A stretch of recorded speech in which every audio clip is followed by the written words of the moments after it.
a Meals on Wheels volunteer. I've raced against the sport's biggest personalities, but I've never met more vibrant, amazing people than the seniors served by Meals on Wheels.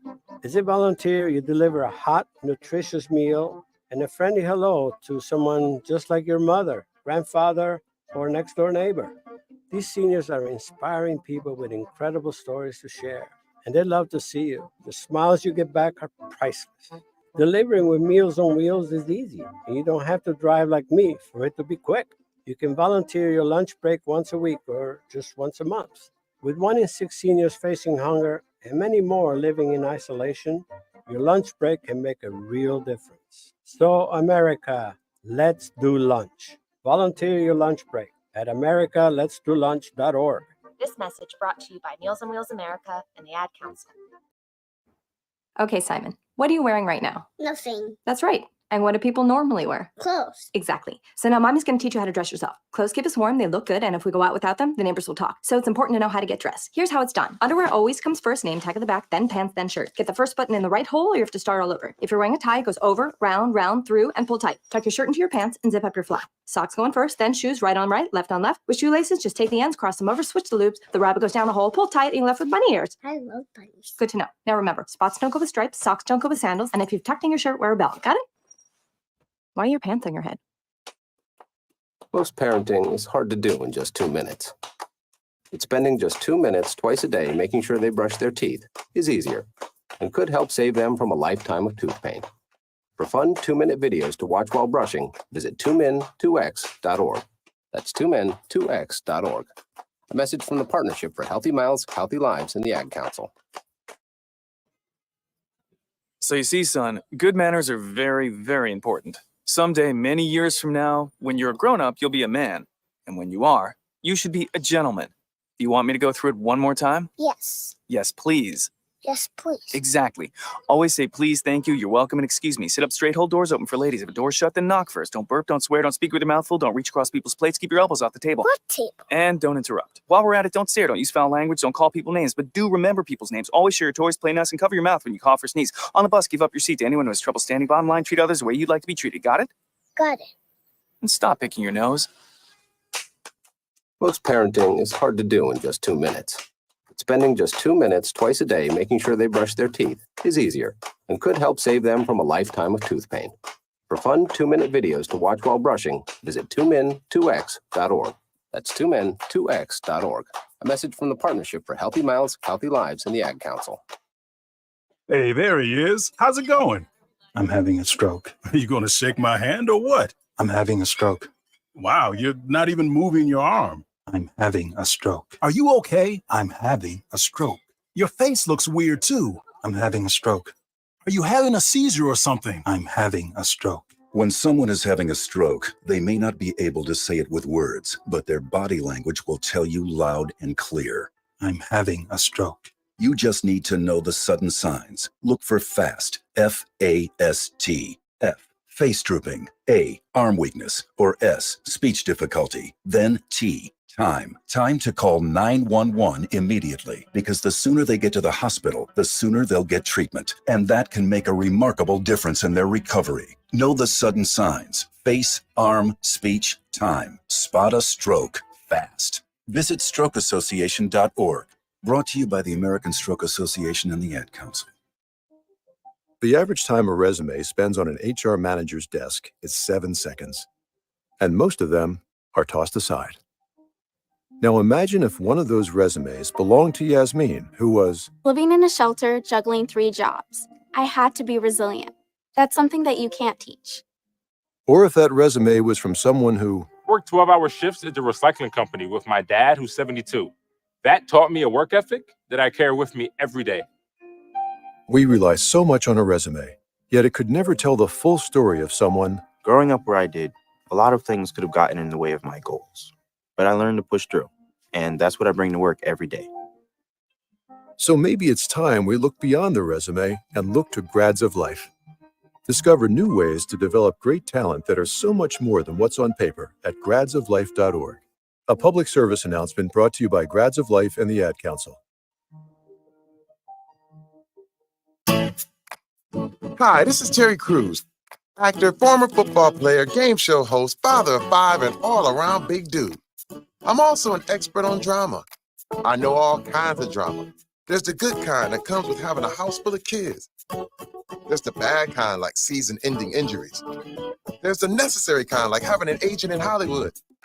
And there's silly drama, like the drama around my percolating pectorals. And then there's the drama you can skip. Skip the drama that comes with not having your high school diploma or equivalency. Find free adult education classes near you and finish your high school diploma. Visit finishyourdiploma.org. Or text diploma to 97779. Message and data rates may apply. Reply stop to opt out. That's diploma to 97779. And leave the drama to actors like me. Brought to you by the Dollar General Literacy Foundation and the Ad Council. Adopt US Kids presents Multiple Choice Parenting. Your daughter just had her first breakup. Do you A, put yourself in her shoes? How could he do this to you? And for Sheila, she has split ends. B, console her? Oh, sweetie, this is going to happen a lot. 4, maybe 5 more times before you get married. C, take charge. Got to get this all straightened out. Keep a little talking to, man to man, mano a mano. Hey, Steve. It's now a good time? No? Okay, no problem. Bye. Or D, help her find a new boyfriend. I know a great place to meet boys. The internet. Nice, single boys. Never mind. How about some ice cream? As a parent, there are no perfect answers. But you don't have to be perfect to be a perfect parent. Thousands of teens in foster care will love you just the same. For more information on how you can adopt, visit adoptuskids.org. A public service announcement from the U.S. Department of Health and Human Services, Adopt U.S. Kids, and the Ad Council. It's the Worldwide Sports Radio Network. Danny Hurley rejects the Lakers' offer and will stay with UConn. Caitlin Clark left off the USA Women's Olympic team, and Kristaps Porzingis now has a rare left leg injury, and much, much more here on the Sports Loudmouth.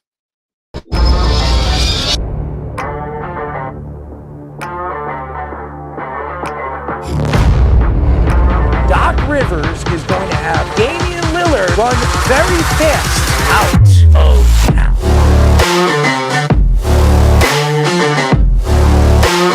Does he help them win? You're under 500. Aaron Judge helps the Yankees win. You're paying the player $300 million. You better be sure that guy's going to help you get over the hump.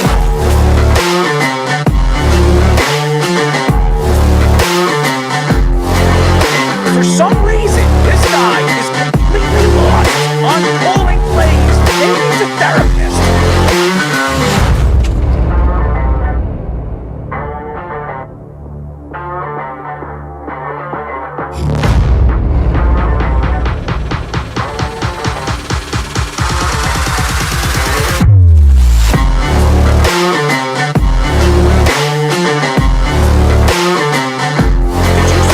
Jackson cried to the referee. No, he didn't.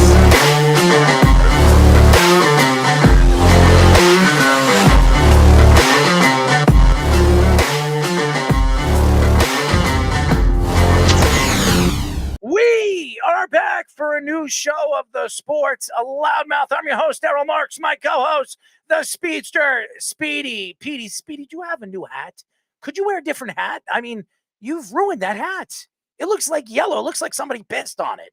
I'm just telling you the truth. I can confirm nobody pissed on it. Oh, that's good. Maybe not your dog, somebody else's dog. Okay, nope, nobody's dog pissed on it. Remember, you can call us, ladies and gentlemen, as we always tell you. You can call us at 631-676-3108. You can go to our website at www.worldwidesportsradio.com. Check out all our shows throughout the week, including the Loudmouth with me and Speedy Petey every single Tuesdays and Thursdays at 7 p.m. All you have to do to tune in and check out our local listing for all our shows is go to our website at www.worldwidesportsradio.com. Speeder, what's up, man? Well, the reason this hat is on is because all my teams have not been eliminated. There's no point in wearing the Rangers hat. There's no point in wearing the Knicks hat. So the only one I have is a Giants hat. So you've given up on your teams. Well, they're out right now. I mean, the Knicks. So you quit on them. The Knicks, You're a unfortunately, quitter. got all the injuries. The Rangers didn't play well. in He's the a Eastern quitter, Conference ladies and Finals. gentlemen. That's all I'm going to say. Don't worry, I'm not like your friend Evan, whatever his last name was, that sold his fanship of the Knicks to the great LA Lakers, who now didn't get their head coach. First of all, his name's Evan Bermuda, and I had nothing to do with it, and I'm really not as close as you think I am. It's Tony Rubo's guy. Okay. He's not my guy. He's Tony's guy. Well, he's definitely not your guy after what he did. Well, I don't do those kind of things. Why would I sell my fandom? Everybody thinks that, hey, you know what? You were a Ranger fan, and then you became an Islander fan. There's a lot behind why I became an Islander fan, because I'm not a Ranger fan anymore. But I also voted for the Florida Panthers, who are up 2-0 right now against the Edmonton Oilers. So if you're an Edmonton Oiler fan, boo-hoo. Well, you know, they have fans that like to pull up their dresses and their shirts and show things that Speedy really, really likes, right, Speedy? What do you mean you don't like it? You don't like looking at it? No. Come on, man. You love it. Everybody loves it. Anyways, we have a great show lined up for you guys at 8 o'clock. We'll be talking to USA Today's baseball writer and reporter, Steve Gardner. So Steve will be joining us. It'll be fun. We'll get into some baseball. Love to hear what he has to say about the Ohtani situation. At 8:30, we'll be talking to ABC 7 and News 12 media producer, Rob Taub. He will be joining us, NHL and Islanders broadcaster. So we're very happy to have him on. Analyst, writer. He's fantastic. Danny Hurley rejects the Lakers offer and will stay with the UConn Huskies. I'm very surprised about that. After the money he was offered, I think it was like $70 million or something. Yeah, 6 years, $70 million, but not as much as the record-setting offer that was originally reported. Well, thank you to our bus family. I mean, they should have taken Jeannie and drove her all the way to the ship with a bus. Anyways, Caitlin Clark left off the USA Women's Olympic team. I wonder why. So we'll get into that.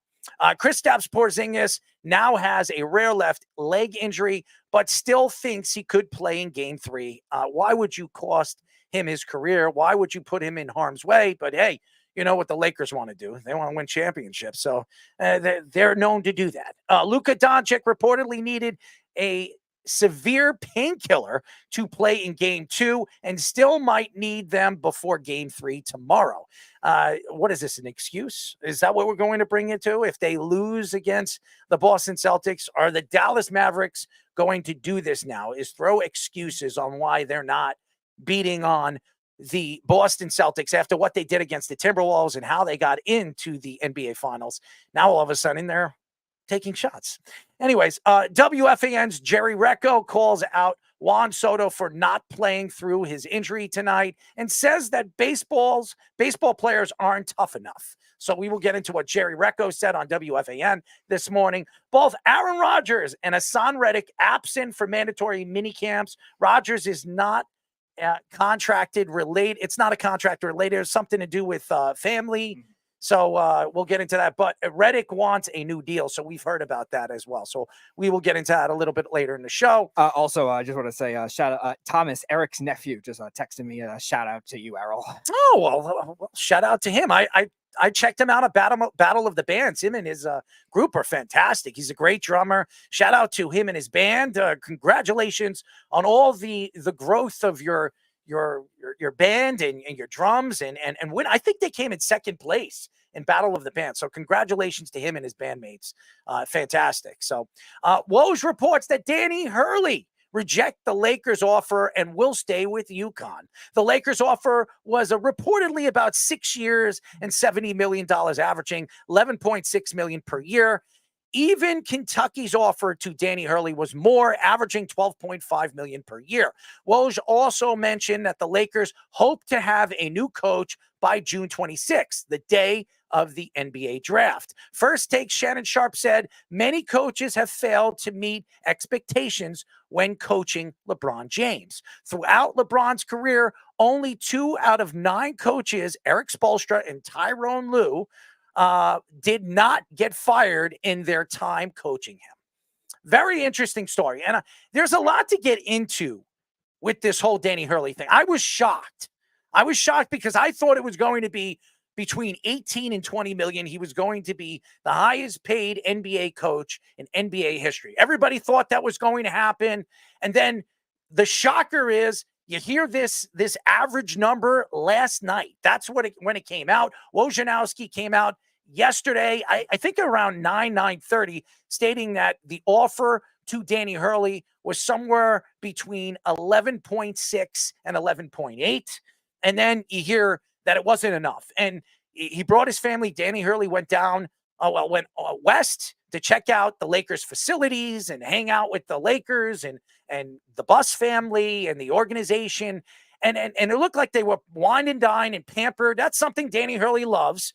If you know anything about the Hurley family, they're a very emotional family. I know Bobby. Bobby is one of my favorite college players. Why I became a Duke Blue Devil fan in the 90s was Bobby Hurley. I loved him as a player, and he's special in my heart. And it wasn't Christian Laettner, by the way, for all the fans out there. I never liked Christian Laettner. But the shocker was when you heard about LeBron James and what LeBron James is looking for in a coach. Not the team, but what LeBron James is looking for in a head coach. And what stands out to me more than anything about who LeBron James is and what he stands for the NBA is this guy could be a coach of his own team. He could be a player's coach. They don't even really need a coach because everything is run through LeBron James. And to me, if I was Danny Hurley, out of all the teams to pick from, it wouldn't be the Lakers. And one of the main reasons why is you got to coach LeBron James, a guy that has transitioned the game, changed the game, and is smarter than everybody else on the basketball court, as he believes in everybody else, including Stephen A. Smith. But when you look at who Danny Hurley is, he's an aggressive, powerful guy behind the bench. He punches, he doesn't kick, and he wants to make sure that everybody hears him. The players, the fans, everybody. He wants to be the center of attention. He wants to be the face of that organization and that team. And when you coach LeBron James, you're not going to be the face. You're not going to be the guy that's going to throw the punches. It's going to be LeBron James. And to look at who and what the Bus family were looking at over the last couple of weeks for the coach, and you look at J.J. Reddick, and he's right now in play to get the job. The reason why? Because J.J. Reddick is not going to be the coach. LeBron's going to be the coach. He will be the assistant coach, sitting on the bench and agreeing with every single thing LeBron James wants him to do. It didn't work for Ham because Ham wasn't going to listen to LeBron James.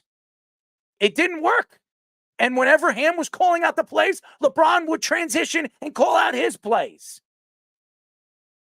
If you're a powerful personality and you're a big-time coach, why would you want to coach LeBron James? Now, if you want to win championships, and that's what Tyronn Lue did, and that's what has really kept him his job with the Clippers, that's what gave him the job with the Cavaliers, was because LeBron loved him, and he would do whatever LeBron James said. And LeBron is a special player. He's still a great player. He's still averaging about 25 points a game. He's still averaging about 7 assists a game and 7 rebounds a game. He's still an elite player. Is he the same player he was 5 years ago? No, he's not. Could he make the organization a championship organization with subpar players? No, he cannot. He needs players around him. He needs guys like Anthony Davis to stay healthy and play at the top of his game. That's the only way they're going to win. And we saw this year, they don't have any young talent. They really don't. They have some good players, but not young prospects that you could say, wow, if this guy plays the next 5 years, he could take over for LeBron James. He's the next big thing. They don't have that kind of player. And one of the main reasons why is because LeBron James told them to trade all their young talent. Let's be honest. If Ingram was there, would this be a different team? I believe so. I will say this. When you look at guys like Julius Randle, when you look at guys of that magnitude, Ball, when you look at guys like we just said, you have to see what LeBron James stands for, who LeBron James stands for. And to me, LeBron James stands for the NBA. He is everything to the NBA. You can say whatever you want. You can hate him. You don't like his politics. You don't like what he says about this and that. The guy is the NBA. Whatever LeBron says goes. And LeBron did want Danny Hurley. He did. He came out and he was interested in Danny Hurley coming over here and coaching him. The problem with Danny Hurley, specifics would tell you, is that LeBron James is not going to back down. He is not going to sit on the bench and listen to Danny Hurley. He's not going to do that. And Danny was not going to take a job where he believes he is the other guy. He wants to be the guy. And I came out last week and I said it best. Danny Hurley is going to take a job that he believes he's the guy. Now, he has always said he wants to coach in the NBA. He came out and said he wants to coach in the NBA. And I think he wins a third national championship, which he's on his way to doing this coming year. There are going to be teams, every single NBA team lining up for him. And everybody said, I heard on the Stephen A. Smith show, he said, why would he go to Charlotte? They stink. Why would he go to this team? Why would he go to that team? He wants to go to a team that's going to help them. He's going to be the missing piece. He's going to be the missing link that's going to take him over the top. Do you really think Danny Hurley is the missing link, the missing piece that's going to take the Lakers over the top? They need much, much more than Danny Hurley, as good a coach as he is. And he's a great, great basketball mind. His personality right now doesn't fit in the NBA. It doesn't. He's comical. He has this backlash of personality. If he goes on a basketball court and yells at another player on another team, it's not going to work in the NBA like it does in college basketball. It never works that way. Coach K, success or no success in his career as a college coach, which everybody thinks he bought his way into winning national championships. A lot of Duke haters. Coach K was offered a ton of money to go take over to coach Shaquille O'Neal and Kobe Bryant. Yes, Coach K, before Phil Jackson was brought in. And he said no. And there was a reason why he said no. Because he didn't believe his style of game would fit in the NBA. He didn't want to coach players of that magnitude, guys like Shaquille O'Neal, a personality, a raw personality. And Kobe Bryant, who I know Coach K came out and said many, many times, Kobe is one of the nicest, one of the straightforward shooters he's ever talked to as a basketball mind. He always loved Kobe Bryant, but everybody loved Kobe Bryant. Even Kyrie Irving came out and kissed his ass. Allen Iverson came out. I don't know if anybody's checked out his YouTube, his documentary, the little documentary of story about Kobe Bryant, saying that Kobe Bryant's the best player he's ever played against, including Michael Jordan, who he played against. Everybody loved Kobe. And they're historical. The Lakers are a historical organization. Everybody looks at the Lakers and they look at Magic. They look at Kareem Abdul-Jabbar. They look, I almost said Hakeem Olajuwon. But you look at all these great players, Kobe Bryant, Shaquille O'Neal, Jerry West. I could go up and down of those rosters, those talented rosters that the Lakers have had over the years. Sensational talent. They don't have that anymore. Anthony Davis, there's conversations of trading him to Chicago. LeBron James might not even want to be there. He wants to play with his son. He has never come out over the last couple of weeks saying that he wants to play another 3 or 4 years. And when he has said that, he wants $60 million a year. Danny Hurley needs to go to a team, an organization that has 2 or 3 young studs where they know he's the boss, he's going to call the plays, and they're going to play his game. And LeBron's not going to do that. I hate to say it.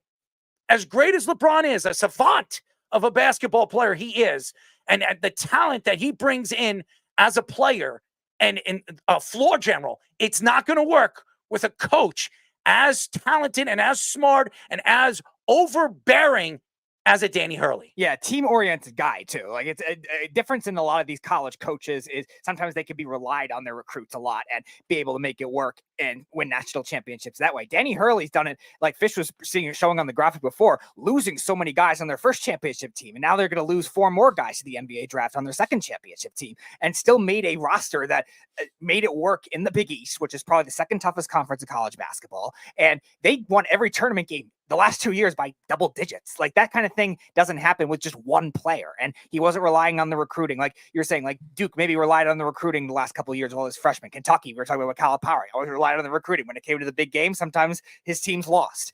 Danny Hurley's not like that. So that's why I never thought the Lakers fit was going to be working well either. Like we were talking about last week, a Detroit Pistons, a young team like that, if they brought out Monty Williams, might have been perfect for that. You mentioned Charlotte. Like that kind of team where he could team build was that kind of thing. And the offer was not, it had to be overwhelming, and it wasn't overwhelming. Like Kentucky's offer was bigger, like we were talking about. I do not believe Danny Hurley would have taken that job even if he was offered 18 to 19 million. Okay. I just don't see the Lakers as an organization he wants to coach for.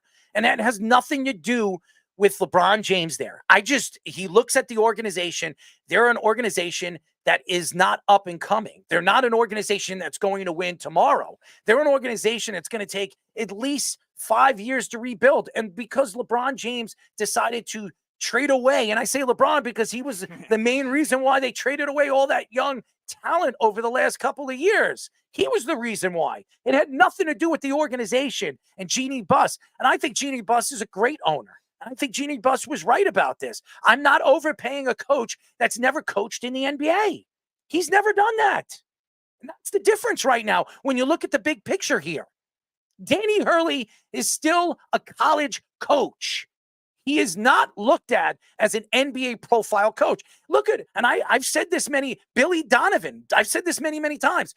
Everybody thought Billy Donovan was going to fit in the NBA, and he looked pretty good with OKC. Yeah. But that talent there, the veterans that he had to coach over there, Russell Westbrook, it didn't work out over there. He had problems with Russell Westbrook. He had problems with some of the veterans. Sometimes it just doesn't work. It doesn't click. He goes over there to a young team like Chicago, helping develop some of the young players they have, and it still hasn't worked. And I'm going to tell you this right now, Billy Donovan's going to be looking for another job next year. He'll be coaching the Nets soon, before you know it. Who knows? Or coaching back in college basketball. And he might take over for Danny Hurley if Danny Hurley decides to part ways next year after Huskies win back-to-back championships and does it something we've never seen before. So when you look at the type of advantage Danny Hurley has now as a coach, and now he's sitting pretty, he is going to have the pick of the litter. He is going to have a chance to look at Utah maybe in the future. I don't know, Denver in the future. If Denver is not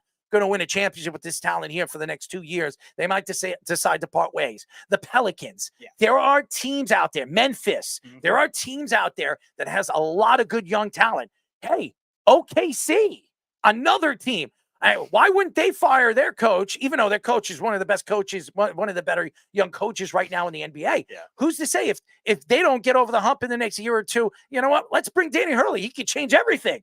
Funny thing is, their coach currently was a UConn assistant coach. She was some kind of like video coach or something like that with their previous coach, Kevin Ollie, before that. So maybe there is ties with OKC and UConn that make a lot of sense. But you're right. That's the type of team that I think he's going to want. And he's going to obviously get to do it at his price if he's won that many national championships. It had nothing to do with money. I don't think the Lakers... It had nothing to do with it. He was never taking that job. Yeah, I don't think the Lakers contract would have anything to do with the money. I think Speedy, you thought he was taking that job, right? I thought if the Lakers offered him $18 million, that he would. Now, when I was speaking about it last week, I was back and forth with it. I was really back and forth with it. I thought that if the Lakers gave him $20 million, but I did come out and say, why would he take the Lakers job? I would take a younger job. I would take a team that I can work with, I can build with, and have a chance in the next 2 or 3 years to build it around my style of game. If you go over there and coach LeBron, it's all about LeBron. It's not about him. And Danny Hurley is too big of a personality. He's bit of a narcissist that he's not going to sit there and say, you know what? I'm going to listen to you, LeBron. This is your team. No, this is his team. That's why they're paying me the big bucks. I'm here to win championships, LeBron, and you're going to sit down and you're going to listen to what I have to say. You're going to be picked on if you're not playing the game that I want you to play. LeBron's not going to listen to him. And that's the problem. And that's something that Coach K saw. And as you see Fish posting up some of the graphics that he had, Coach K looked at it. He believed that Is Kobe going to listen to me? Is Shaq going to listen to me? And the answer is no. Phil Jackson was the perfect fit. And the reason why Phil Jackson was the perfect fit, because he was like a dad. He was like a player's coach. Coach K, even though he is a player's coach, he was more of a pitch defense. And those guys, a lot of the guys on the team, the Rick Fox of the world and all those other guys, they weren't those defensive style of players. Kobe was. Shaq wasn't. So Shaq, all he did was block. I mean, everything else he did, he wasn't a top-end defender. You can post up on Shaquille O'Neal. You could get inside and dominate him inside. Tim Duncan did it many, many times. Yeah, craftiness, you could dominate with Shaq. Hakeem Olajuwon killed him when he was a youngster. He killed him at the tail end of his career. David Robinson killed him at the tail end of his career. So when you look at the defensive style of game, and that's another thing that Danny Hurley likes to preach, team defense. And LeBron is a shell of himself as a defensive player now. He's not that top defensive player he once was. He can still put the ball in the hole, and he's transitioned his game. He's a better three-point shooter, but he's not the same player he was 5 years ago. And that's why Danny Hurley's saying, you know what? I have no interest in coaching this team. I'm going to go back to UConn. I'm going to go back into winning possibly a third national championship. And when this comes around again in the next year or two, maybe I think differently. Maybe if Kentucky comes back to me in a year or two, I might take the job. Or maybe if Duke's looking for a new coach, maybe I'll take that job. So I don't know. UConn right now, they love their coach. He loves Connecticut. His wife, his family loves it over there, and he's winning. And it's all about winning when it comes to the Hurley family. I've said that many, many times. Yeah, and you also look at maybe, like you were saying, the East Coast, West Coast thing too, that might have had to do a lot with that. Because we were talking about it with Juan Soto. Juan Soto only wanted to play on the East Coast. He didn't want to stay on the West Coast with the Padres. And I also think the combination too of what you were saying, like after Phil Jackson retired from the Lakers, they've been rotating around a lot of different types of coaches, and it hasn't worked out. And I wonder if they've also lost a little of lust too. Now, I don't think, like you're saying, I don't think Jeannie Buss is a bad owner, but like you wonder if they lost that lust that they had in the 2000s when he was there with Kobe and Shaq. And LeBron also will add into that as well because of his stubbornness. He's gotten 7 coaches fired. And Tyronn Lue, let's be honest, is he really a great coach? I mean, he's a good player, coach, relationship-wise. Is he really a great coach? There's a good and a bad and an ugly when it comes to coaching LeBron James. Okay. And the fact is, there's a good part because he's great. He's LeBron James. He's one of the top 3 greatest players of all time. But there's a bad to it because if you don't get on LeBron James's good side, you're going to be out. And then the ugly part of it is you could be fired at any time with LeBron James because what LeBron James says goes. And that's the way the Lakers look at it. He doesn't want this guy. He doesn't want that guy. He wants that guy. The Lakers will do anything to get that guy. And I'm telling you right now, Zach LaVine will be a Laker next year. You know why? Because he wants Zach LaVine. Even though Zach LaVine is not as good a player as everybody thinks he is, and Zach wants to go play with the Lakers and he wants to play with LeBron, he's not a great player. He's not an all-around player. He's not going to help you get over the hump. He's not going to help you beat those powerhouse teams in the Western Conference. It's just not going to happen. So when you sit here and you wonder why Danny Hurley decided to go back to UConn, that is the reason. The good, the bad, and the ugly. And we talked about it too with other old school franchises that operate that way too. And again, I don't know if the Lakers are fully like to the same level of this, but you look at a team like we were talking about with the Giants. There was rumors, Bill Belichick's going to go coach the Giants, but it's not his father there anymore, Wellington Mara. It's John Mara. And you wonder if that kind of thing has lost lust with the Lakers. Same kind of thing with the Cowboys and Jerry Jones. Like they use it as leverage to get bigger coaching jobs somewhere else. We thought, Sean Payton's going to be the future head coach of the Cowboys. Now he gets a big contract from the Broncos. And maybe Danny Hurley was trying to do something similar with other NBA teams as well. He never wanted to coach Lakers, like you were saying. Maybe he's trying to leverage to coach another team on the East Coast. He will. One way or another, Danny Hurley will get another offer. There's no way he's not going to get another offer. Right. Who knows? Maybe the Knicks in the future. Yeah. If Tom Thibodeau doesn't work out, I haven't heard any contract talks, and he wanted another contract by the New York Knicks. Maybe the Knicks are going to sit for one more year. He has one more year left on his contract. Maybe Thibodeau is going to sit on it, and if he doesn't win next year, they might reach out to Danny Hurley and say, hey, all you got to do is drive over the bridge, and you're right over here in New York, and you have a chance to coach Jalen Brunson, and we'll bring whoever you need, or we'll draft whoever you need. We'll draft half your players because we have 6 first-round draft picks in the next couple of years. So who knows what the Knicks are planning to do in the future for this organization. And Leon Rose, he's been known to negotiate deals with a lot of ex-college coaches. So he's one of those guys. And he's very close with Calipari. He's very close with a lot of college coaches because he's an agent. So I expect the Knicks, if somebody like Tom Thibodeau doesn't work out, I've said it a lot, or many times, that the Knicks are going to look at guys that are big-time players, coaches. And a guy like Danny Hurley, I think, is a big-time players coach.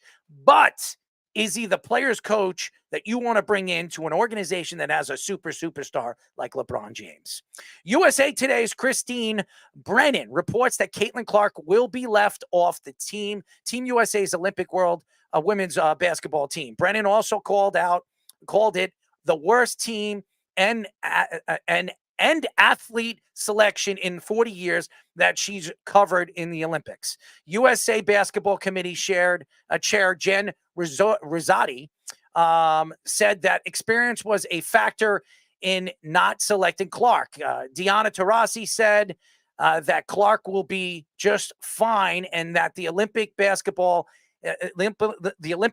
team is different than the WNBA. Both Taurasi in 2004 and Candace Parker in 2008 made the Olympic team as a rookie. On the men's side, Christian Laettner made the 1992 Dream Team while still in college, and Anthony Davis made the Olympic men's roster in 2012 before he played in the NBA. To me, a lot of the reasons why Caitlin Clark did not make this team was because of everything that's going on right now in the WNBA. I'm going to tell you this, and listen, Jeff, you could say whatever you want and whatever. Okay, he doesn't like Caitlin Clark. Most people have their own thoughts about Caitlin Clark. Caitlin Clark has been attacked in so many different ways in the WNBA because of what she stands for and what she's bringing.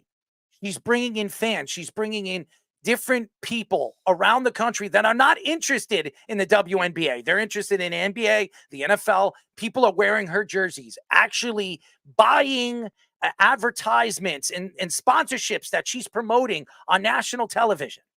She's the reason why the WNBA is taking off this year and growing astronomically. Those are the facts. And Diana Taurasi, she doesn't like Caitlin Clark. I don't know if anybody remembers. If you watch the national championship, Taurasi and I wasn't sure. Was it Candace Parker? It was Sue Bird on her show, but then Sue Bird has come out and said that she detracted those comments after. But Taurasi was one of many different ex-professional or WNBA players that have come out and taken shots at Caitlin Clark that she's not good for women's basketball. Why? Because Taurasi isn't the center of attention. She's no longer one of the faces of women's basketball. And Taurasi is 40 years old. And she's growing as a mom. And she wants to obviously leave the WNBA as one of the greatest basketball players of all time. And when you have a girl like Caitlin Clark that's driving more fans to the stadiums, more fans to the seats, and she's not doing it anymore. She's not that consistent, offensive, talented player she once was. And she has been the face of United States basketball for many, many years, taking over for Lisa Leslie. That's something that really bothers women like that because personally, it's all about personality. It's all about, the narcissism of the talent that you are as a player. You grew up in the WNBA. You grew up as a sensational college player. And Taurasi, we all know about what Taurasi did in college basketball and what she's done in the WNBA. And Caitlin Clark never won a national championship in the WNBA in college. And she still hasn't really taken her talent to that next level in the WNBA to win a WNBA championship. But she's still a rookie. And I can consistently say, when you look at her numbers and you look at guys like Steph Curry, their numbers are identical their rookie seasons. But I believe she was left off because nobody on that women's team wanted Caitlin Clark on a team. Nobody wanted her on that team because of what she is doing and how they think that she's ruining or hurting the game of basketball. And it's really, they're just afraid that she's going to be the center of attention for the USA Women's Olympic team.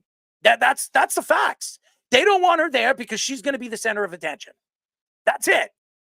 It's not going to be about the veteran players, their final Olympics. If they win the gold, it's going to be all about Caitlin Clark. If they win the gold, who's going to be on the Today Show or the Tonight Show? It's going to be Caitlin Clark. Why? Because she's the next up-and-coming superstar. She's going to be the face of the Olympic team. And I'm going to tell you this right now. I don't care what Christine Brennan says, okay? I don't care what the United States women's basketball team, is saying right now on why Caitlin Clark is not making this team.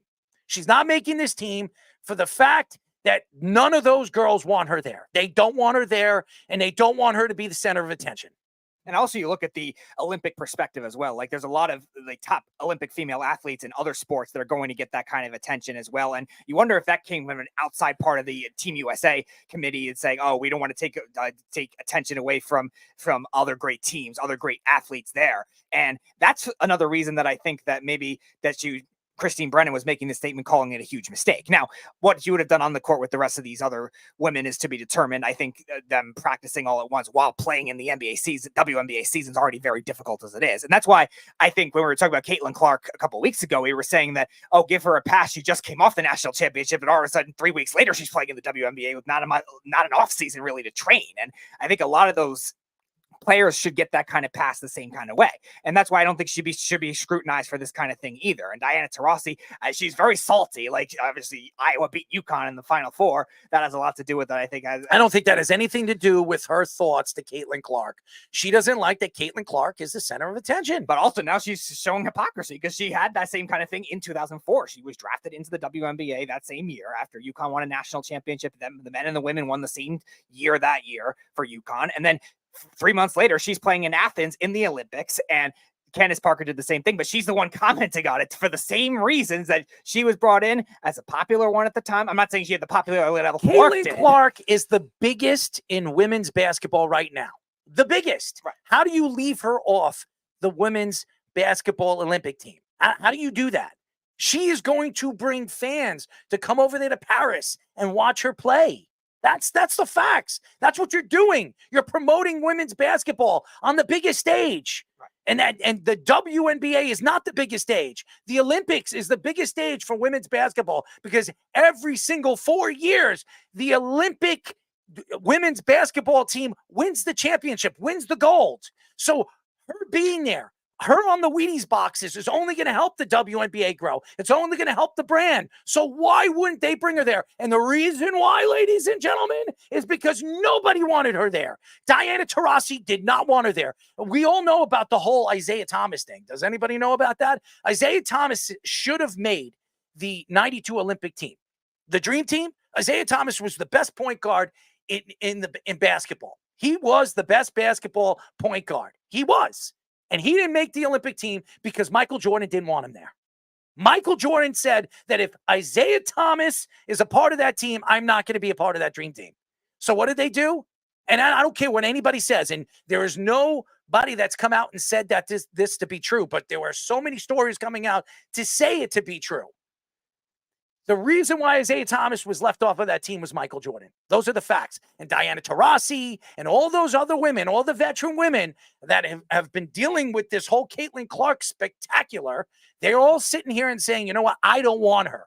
I do not want her here. This is my final Olympics. I want to enjoy it, and I don't want to deal with the cheers and the craziness of Caitlin Clark. Yeah, but why is that going to be thought of as a negative attention type thing when you're already going to bring negative attention with this whole controversy once the Olympics start too? Like, you don't think we're going to be talking about it so even then in 2 months or a month and a half from now when the women's basketball team is playing? Like, why is Caitlin Clark not on that team? Now, obviously, if they win the gold medal, it's not going to matter. But even so, I think the attention is still going to spawn other sports first, even before that, because there's a lot of Olympic sports that are coming back as well. There's other Olympic athletes that are going to be featured, and you're going to drive your attention down in a negative way in that light when you don't really need to. And I think what Christine Brennan was saying is spot on with that, because you have a chance, even if Caitlin Clark isn't the best player on the court for that Olympic team, because there's a lot of talented players, they're still going to be thought of in a negative light because she's not on the roster when these other two in the past have been on the roster, and we've seen men's basketball guys, like you're saying. Christian Laettner was on the roster instead of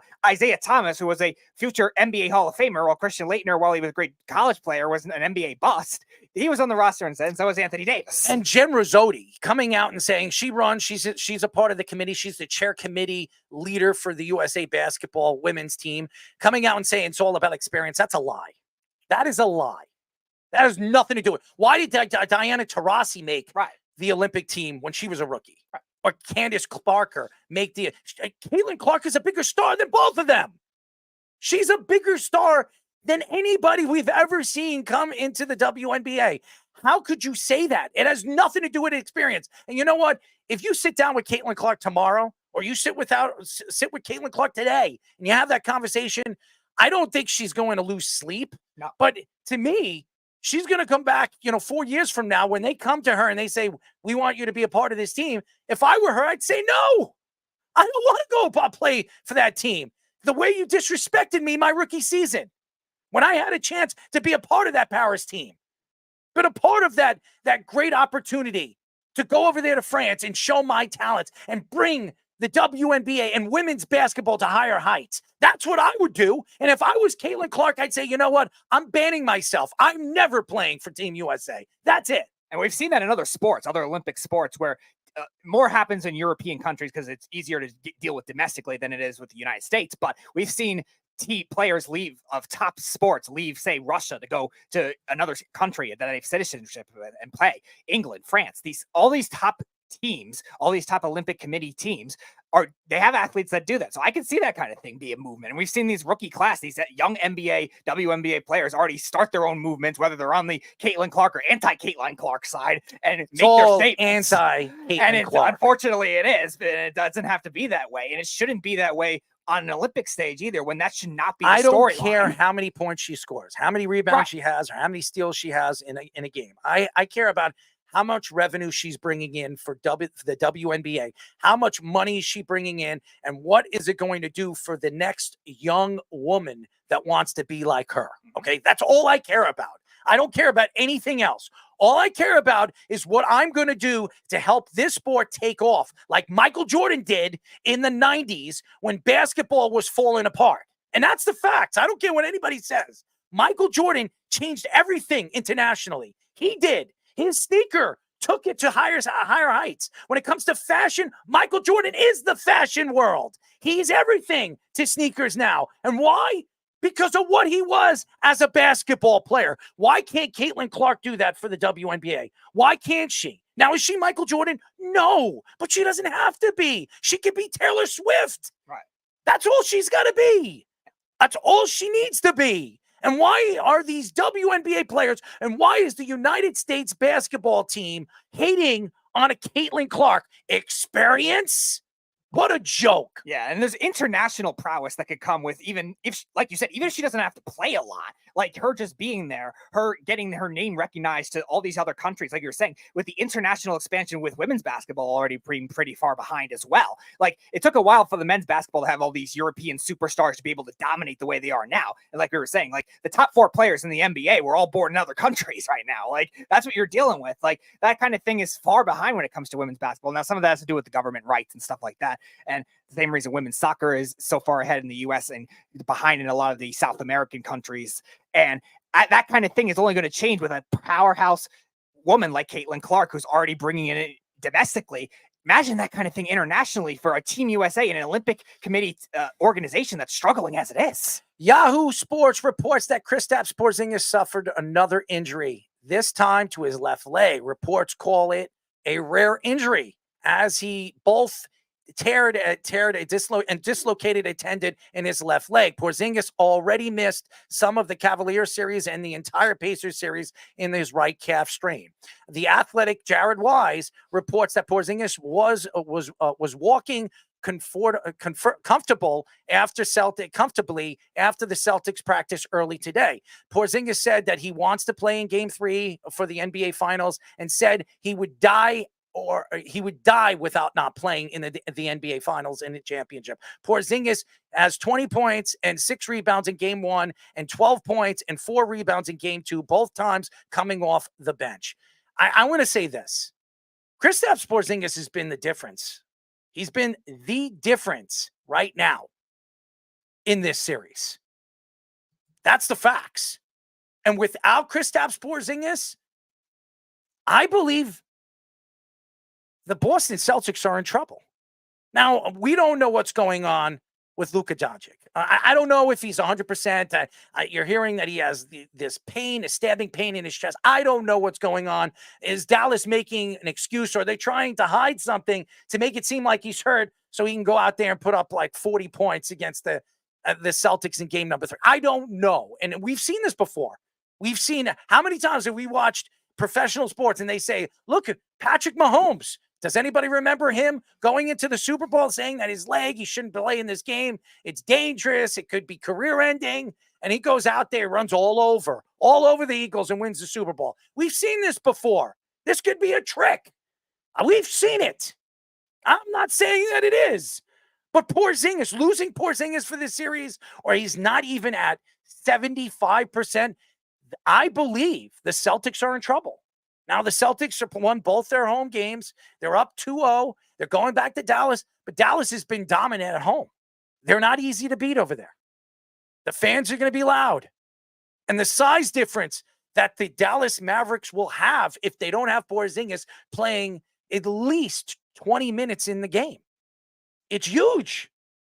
He's everything. He spreads the floor. He opens the floor for Jason Tatum and Jaylen Brown. And I'm going to give a guy like Drew Holiday a lot of credit, because Drew Holiday has been unbelievable against Kyrie Irving. He has been, everybody keeps talking about how great White was and how many steps Drew Holiday's taken steps back, even though signing the 4-year deal that he got with the Celtics in the middle of the season. Drew Holiday has woken up.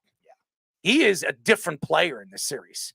He has been dominant defensively against Kyrie Irving. Kyrie Irving, and we've heard, and we all know what Stephen A. Smith said. We all know what I said about Kyrie Irving. He is the only real championship player in this series, and I would still push that to be true, because he's the only one that really has won a championship in this series.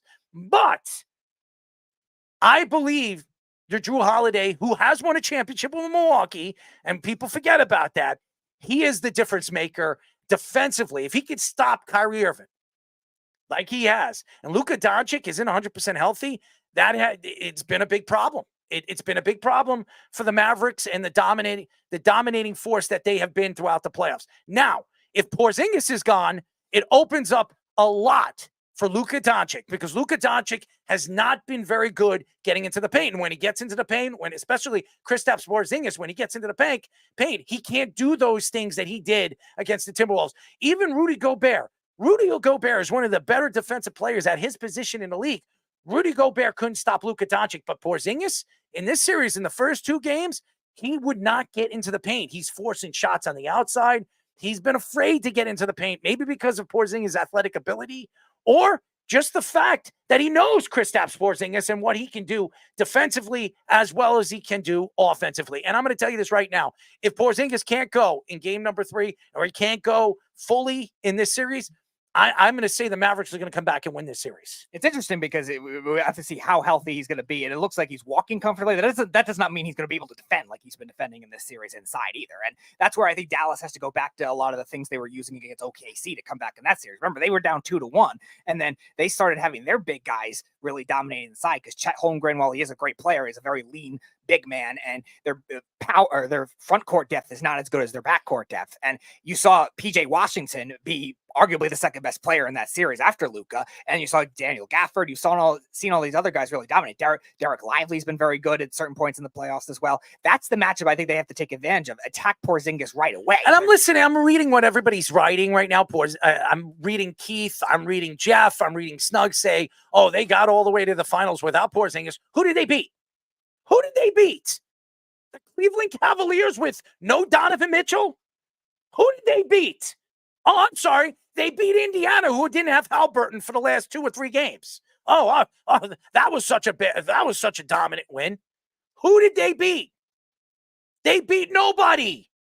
And then the Dallas Mavericks, they had a hard way all the way to the Western Conference Finals, all the way. Yeah, top 3 seats. To the NBA championship. And right now, they're down 2-0. And by the way, you said the Heat. The Heat didn't have Jimmy Butler. Yeah. Okay? If the Heat had Jimmy Butler, did the Celtics beat him? That's the facts. Maybe, but it's a tougher series. The Celtics do not beat him if Jimmy Butler. And even so, Jimmy Butler could wear him out very easily too.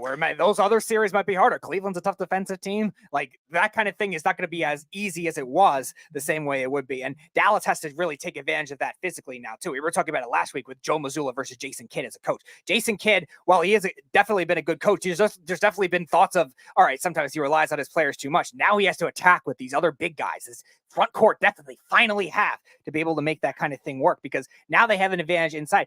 Porzingis, like we talked about too, is not always this amazing raw defender either. He's a good rebounder, like decent shot blocker, but he's not somebody that, especially with all the injuries, moves as laterally too either. And that kind of thing, I think, can also be something that can be attacked with these younger big men as well. You know, it's so interesting. Before we get, and it's probably Jeff. It is Jeff. Before we get Jeff on, because I'm sure he has his own thoughts, and again, he claims he's a Knicks fan when he's not a New York fan. He is a Celtic fan. We all know all about Boston and what he stands for.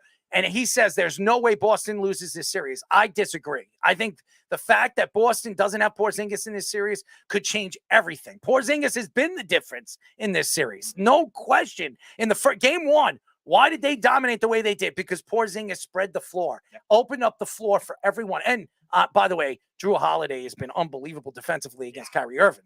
But again, even in game number 2, before he got hurt, Porzingis was all over the place. All over the place. So go ahead, put Jeff on. All right, Jeff, have at it. Right. Here's the problem with what you're doing, okay? You're correct. The Heat did not have Jimmy Butler. You'd be correct.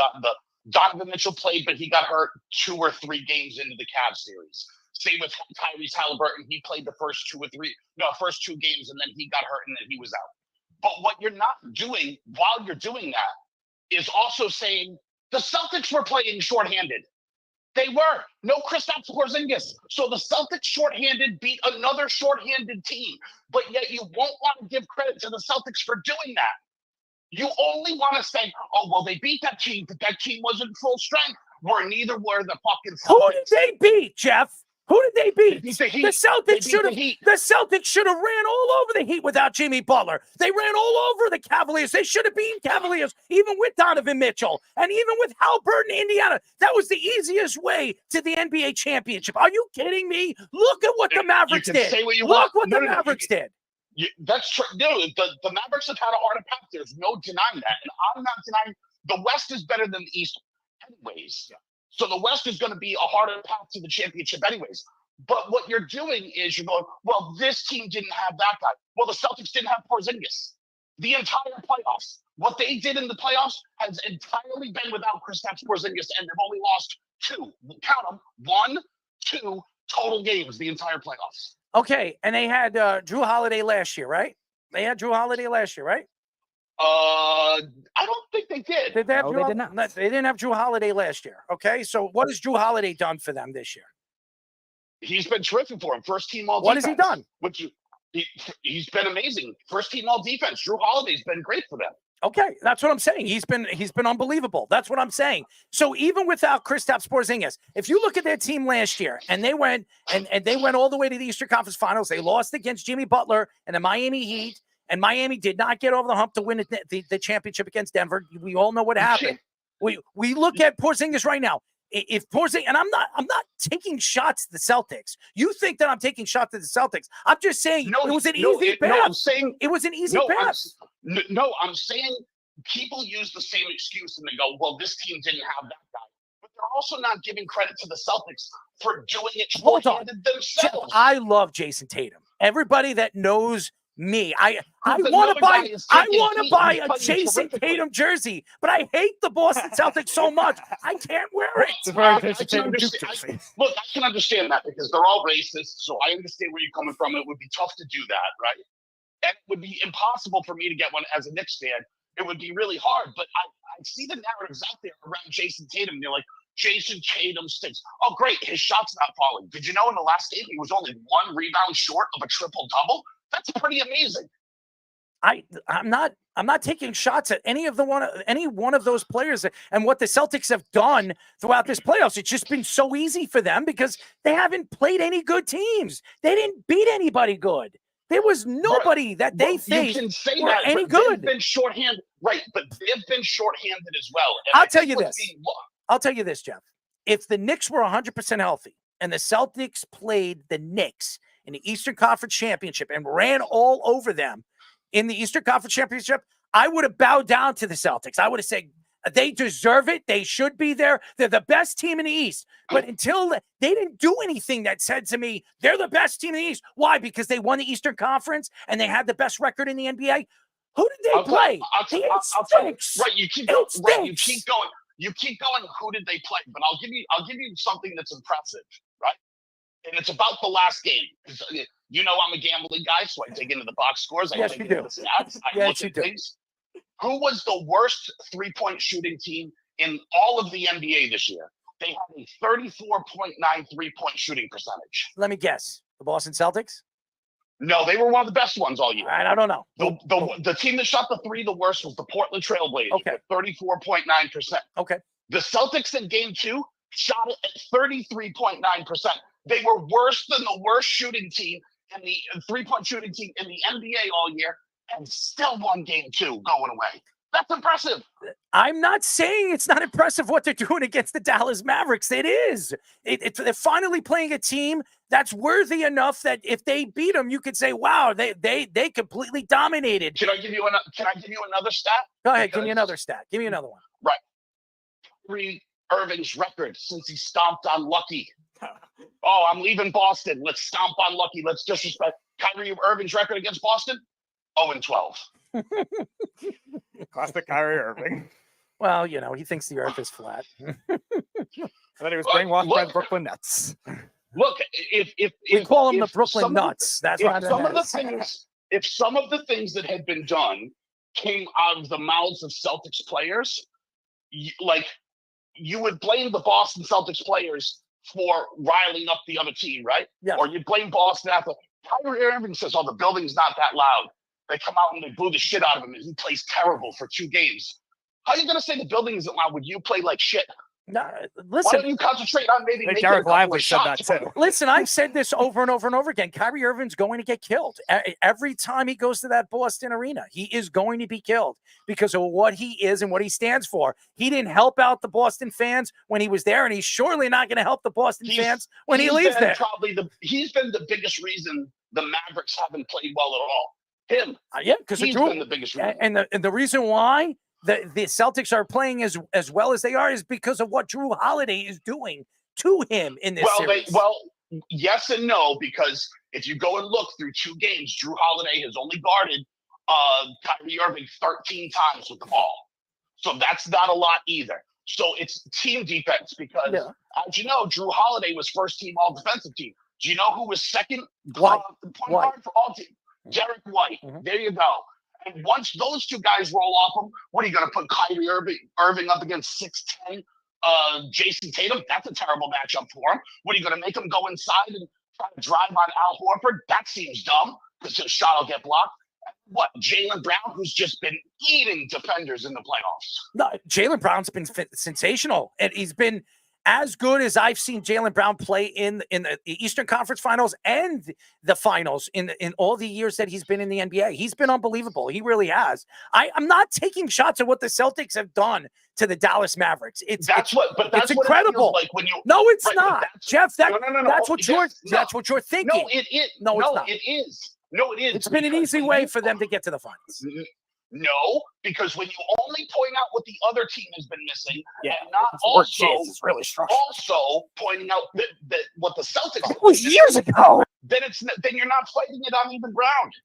The Celtics played the last 3 games against Indiana with only 1 center on their roster, and Al Horford, because Luke Cornett sprained his wrist. How about some credit to Tillman and Springer and those guys who stepped in for missing 2 big men? Listen, again, the Celtics are where they're supposed to be right now on top. This series is not over, and I don't believe it's over. I don't. It's very clearly over when you still win games, when you shoot the ball like the Portland Trail Blazers, because eventually that's going to run out, and they're going to get back to being the best 3-point shooting team, and the Mavericks won't be able to keep up. I'm interested to see what's going to happen in the next couple of days and where this series is going to lead. But right now, It looks like Luka Doncic isn't 100% healthy. This painkiller ejection thing, I think it's an excuse. I think that the Dallas Mavericks need to keep this hush-hush, because what's going to happen if they do get dominated and they do lose this series, Luka wasn't 100% healthy. It's going to make them look like a stupid organization. It's going to make them look really bad. The dude's still scoring 35, dishing 10, getting 10 rebounds, and they're saying he's hurt. 32, 11, 11, yep. Right, yeah. Like, I mean, I don't know where the hurt is, but it's clearly not showing up on the basketball court. You know who is hurt because he's got wounded feelings? Kyrie Irving.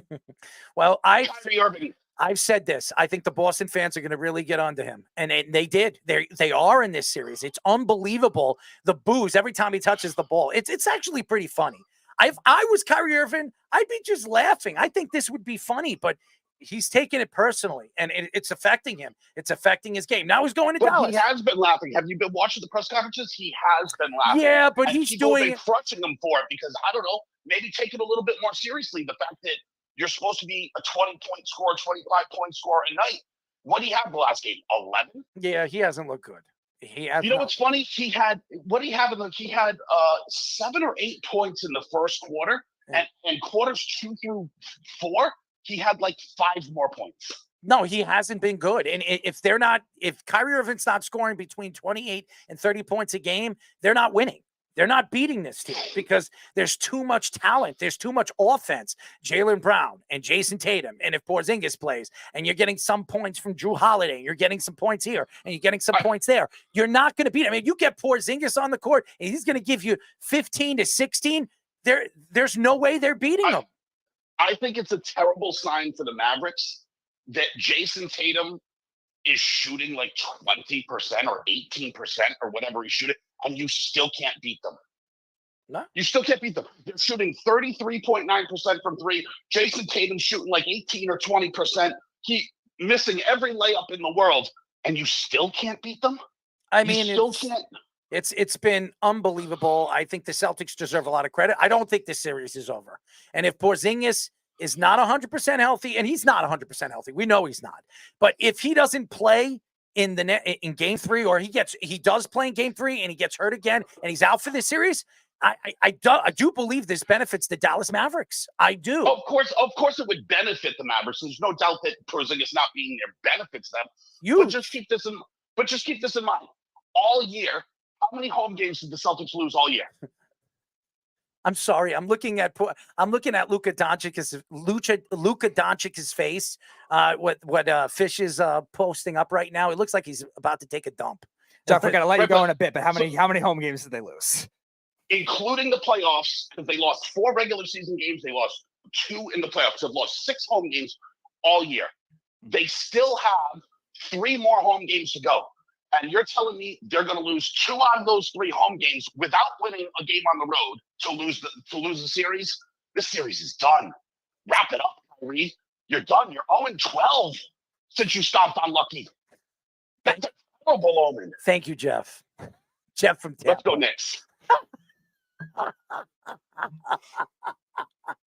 He's such an idiot. Yeah, it's a good take. I'm not going to take shots at him.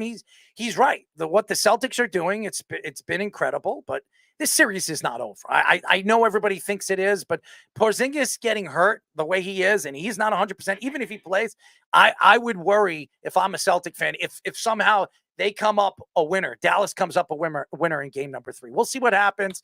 But when we come back, we will be talking to USA Today baseball writer and reporter Steve Gardner. But first, our Sports Minute with Tommy Scoops. This is the Sports Loudmouth Sports Minute. Are you ready to get loud? With Tommy Scoops. Top of the hour, I'm Tommy Scoops, and this is the Loudmouth Sports Minute Report. Getting straight into the news, over in the NFL, Broncos wide receiver Courtland Sutton says he wants to stay in Denver for the rest of his career. Courtland Sutton showed up today in minicamp to avoid the $100,000 fine, but says he still hopes for an extension. Other news, Rams QB Matthew Stafford attends today's minicamp despite wanting more guaranteed money. Stafford, who has no guaranteed money after this upcoming season, head coach Sean McVay says Stafford has dealt with it maturely and the team looks to deal with it in-house. Lastly, over in the NBA, Cavaliers forward Darius Garland trade value is reportedly drying up after ESPN's Brian Windhorst said teams are now backing off after Cavs president Kobe Altman says that the team is likely to not move Garland. Now getting into scoops and scores, we're currently in the MLB. At the top of the sixth, Baltimore has a 3-0 lead over Atlanta. Washington with a 3-0 lead over Detroit at the bottom of the fifth, with Chicago having a 1-0 lead over Tampa Bay in the end of the fifth quarter. Heading into the bottom of the third quarter, Cleveland has a 3-0 lead over Cincinnati, with the Mets having a 2-1 lead over Miami at the bottom of the third. Philadelphia has a 3-1 lead in the middle of the fourth over Boston, with Colorado and Minnesota having nothing at peace, and Pittsburgh and St. Louis both have 0 on the board. That's currently all the time I have for you guys right now. I'm going to be back later for an update. I'm going to kick it back to the boys for the continuation of the Sports Loudmouth. This is the Sports Loudmouth. That was years ago. Enjoy. 99% of the world wouldn't ship Hurley. You're only getting a bunch of things. Dropping you from big man. More legitimate than most DNA tests. I'll give you that one. Zero interest in putting balls into a now. Now you're smarter than a pig. 631-672-3108 is the number to call. You're listening to the Sports Loudmouth. I'm your host, Errol Marks, my co-host, Speedy. Petey, go to our website at www.worldwidesportsradio.com. Check out all our shows throughout the week, including the Loudmouth with me and Speedy Petey every single Tuesdays and Thursdays at 7 p.m. All you have to do to tune in and check out our local listing for all our shows on our network, all you have to do is go to our website at www.worldwidesportsradio.com. Oh, I'm excited. I am excited, ladies and gentlemen. It is crazy, but we have a great writer, and he's been here before, and we're very happy to have him. We're now talking to USA Today Sports writer Steve Gardner. Steve, what's up, buddy? Hey, Errol. How are you? How are you guys doing? We're good, man. How are you? Doing awesome. Doing awesome. Ready to talk some baseball and whatever else is on your mind. Absolutely. It's been crazy, ladies and gentlemen, and there's a lot of baseball going, and there's so much going on with the New York Yankees, and there's a lot of questions on what's going on with Juan Soto. Now, there's stories coming out. There was a forearm injury. Now people are taking shots at him that he's not tough enough. And the Yankees, he wants to get big money from the New York Yankees. What are your thoughts of what's going on with the Yankees? Do you believe that Juan Soto is hurt? Well, I believe that there's something going on. And obviously, you can't play an entire Major League Baseball season without getting some bumps and bruises. So that out of the way. Apparently, it is a forearm issue that he's been dealing with for a couple of weeks, but you'd never know it by his performance on the field. I mean, he's still been, one of the best players in baseball this entire season. So, I mean, what did he took a weekend series off against the Dodgers to try and, recover and get better. Was in the lineup last night as the DH, and Aaron Boone seems to indicate that he's going to move him into the lineup, into the outfield, slowly. But, I mean, in terms of New York athletes that have had injury questions and questions about their desire to play, I have to say that Juan Soto has to be so far down that list, especially with what he's done already this season. So what are your thoughts without all the pitching injuries throughout the year? We heard Tony Clark come out and blame the pitch clock and a lot of these other things that are going on. And there's a lot of major injuries to major pitchers that have been happening. No, it's definitely an epidemic, and I think it just is a product of what we ask these pitchers to do, and that's throw 100 miles an hour basically every time they're out there, or spin the ball some incredible number, 3,500 RPMs on breaking pitches. It's just a different game than Tom Seaver and Bob Gibson and Nolan Ryan played, and teams know that if you don't have a guy go, more than 6 innings, you generally have some guys in the bullpen who can bump it up to 100 and come in and shut the opposition down. And it's so hard to hit a baseball these days. No matter what, baseball tries to throw in some rules to improve the offense. Pitchers are just so damn good. It's really hard. And because they're throwing max effort all the time, that's when you get injuries. Steve, speaking of pitching, the New York Yankees have been dominant right there. I mean, Marcus Stroman, he comes to the Yankees. He's pitching. His ERA is closer to 3. I mean, before all these guys, you had Clark Schmidt, before he got hurt, he was pitching in the 3s. Cortez is pitching in the 3s. You have this guy, Heel. He's pitching a 1.87 ERA. I mean, he's been unbelievable. I mean, you don't even have Garrett Cole. And by the way, every Yankee fan is taking shots at Carlos Rodon last year because he wasn't healthy. His shoulder wasn't healthy, but he still went there. He still played, and he embarrassed himself. But what he's doing right now, he's one of the best pitchers again in baseball. What are your thoughts to the Yankees rotation right now without Garrett Cole? Boy, it's really scary to think what they could be when Cole does come back. But yeah, you mentioned Luis Heel has been one of the best pitchers in all of baseball this year. And I don't know that anybody, even the most ardent Yankee fans, ever saw that coming. So you have him, you have Carlos Rodon, you have Clark Schmidt, you have Nestor Cortez. As you mentioned, these guys are pitching really well. The Yankees are hitting well. And yeah, no surprise, they have the best record in the American League and look like the best team in the American League right now. So yeah, you have to be very excited if you're a Yankee fan, because you know you've got Garrett Cole coming back, probably going on a rehab assignment pretty soon, and you put him at the front of that rotation.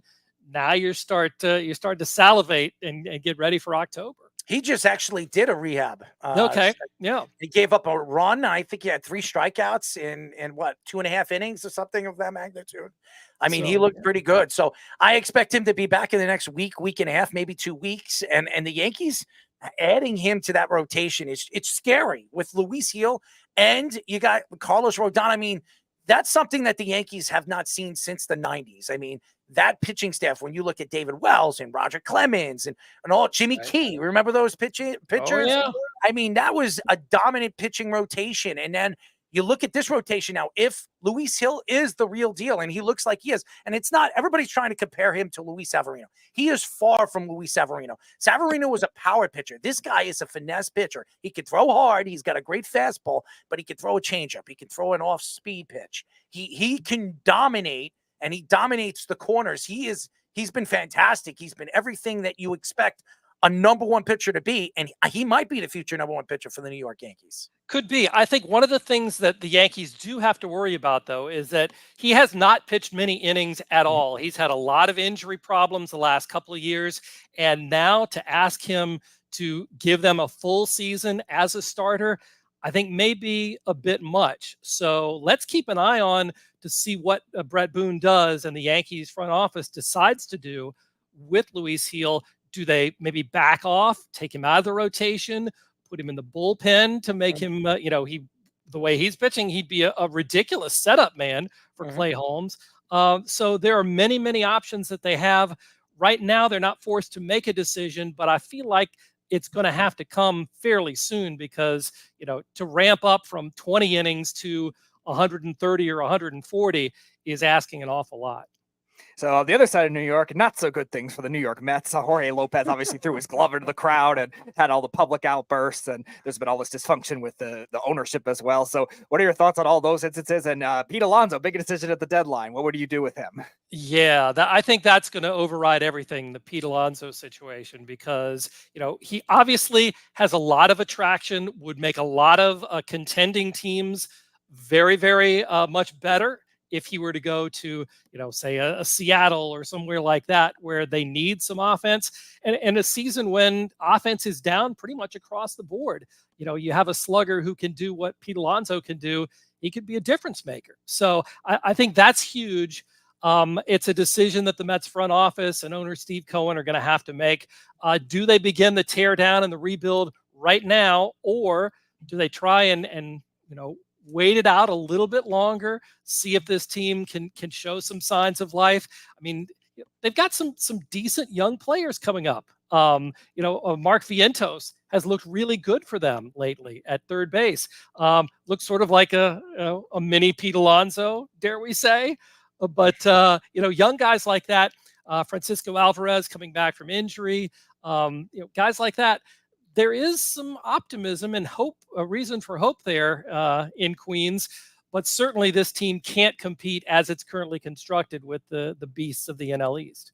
There's no question right now. And by the way, we are talking to USA Today baseball writer and reporter Steve Gardner. He's been on our show before. Fantastic personality, great writer, one of the better baseball writers right now in all of baseball. But you know, it's so interesting right now. Philadelphia, the Phillies have been unbelievable, and really since the coaching change, since Joe Girardi has been gone, this team has been a completely different team. I mean, Bryce Harper, obviously Trey Turner definitely changes everything, but I mean, this roster is stacked. This pitching staff has been unbelievable. Wheeler is one of the best pitchers in baseball. There's no question. I'm sure the Mets are itching their heads why they decided to let him go, among other things. What are your thoughts on the Philadelphia Phillies and what they've been putting up over the last couple of years? Yeah, especially I thought, it looked like a two-team race in the East with Atlanta and the Phillies. And then to have the Braves lose not only Ronald Acuna Jr., but Spencer Strider, so their best pitcher and their best hitter, kind of leaves the Phillies there, maybe to cruise. I don't know. I don't want to put that kind of pressure on them, but they're clearly the best team in the division and one of the best teams in baseball, probably one of the three best teams in baseball right now. And you talked about Zach Wheeler, who's been fabulous. Ranger Suarez, talk about the best pitchers in baseball so far this season. Ranger Suarez may be the best. I mean, he's been amazing. And I don't know that the Phillies were counting on him, but he's upped his game this season.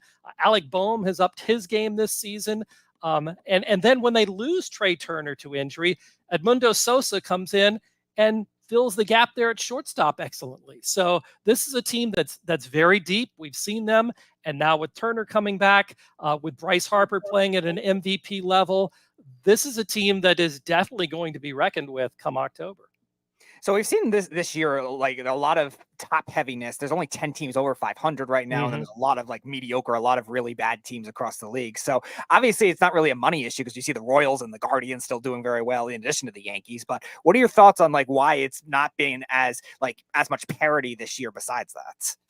It's a good question. And I think one of the things is that there are teams that are in rebuilds. And now with the success, over the years of teams that have torn things down, going back to the Astros, the Cubs tore it down, won a World Series championship. The Baltimore Orioles just a couple of years ago were a 100-loss team for consecutive seasons. They now look like one of the better teams in baseball. So I think teams feel like that if they are not ready to compete, then maybe it's okay. It's not such a stigma anymore to have your team be pretty bad. And the fans can understand that when they see what happened with Oakland and the Cubs and the Orioles. So maybe that's part of it.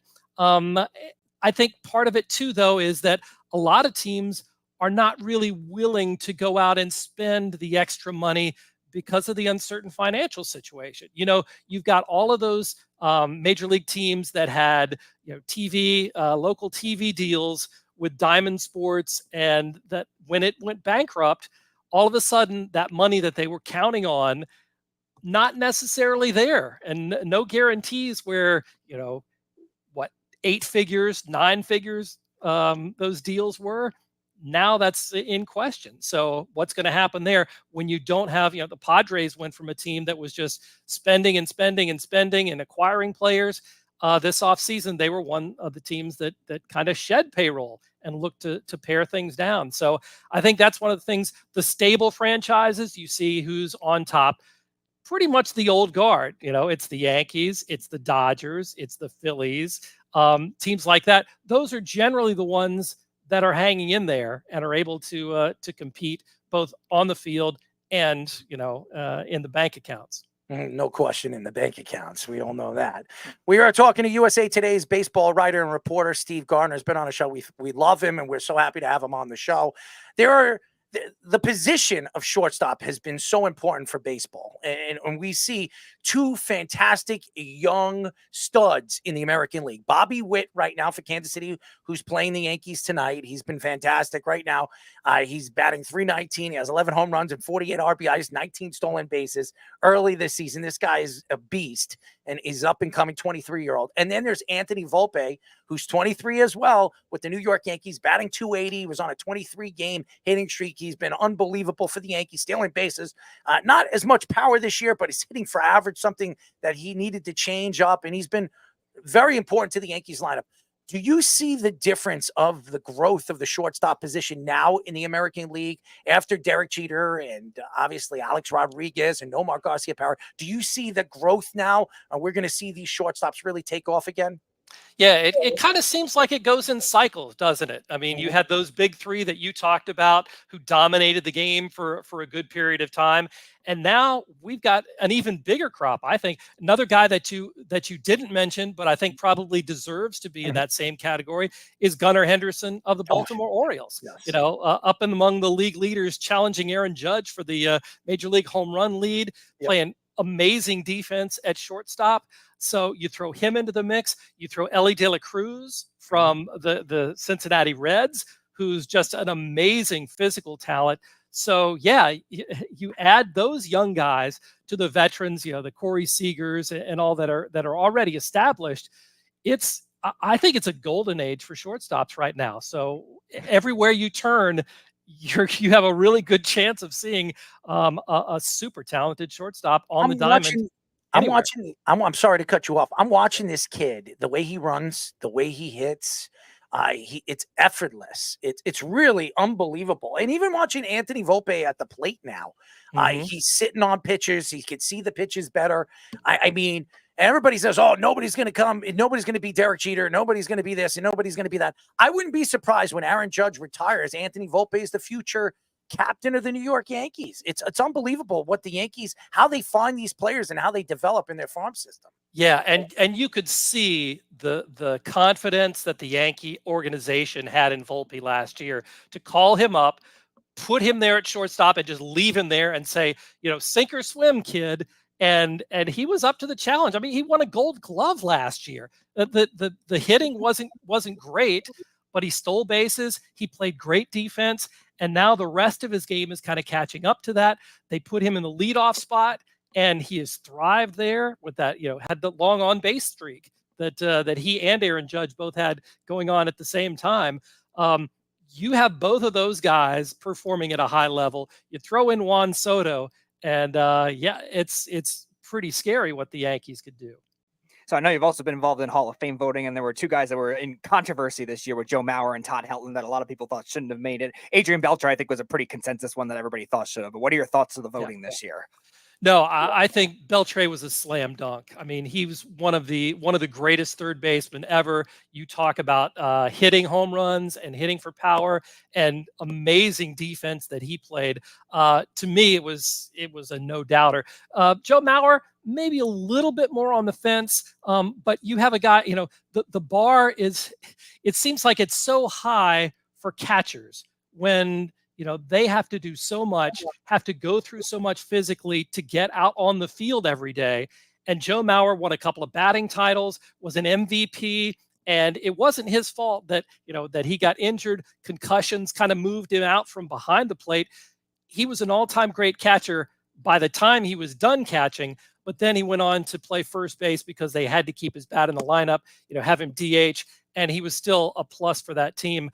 Didn't get a whole lot of national publicity, you know, on a regular basis, but no doubt in my mind, Joe Mauer was a Hall of Famer, and I voted for all of those guys.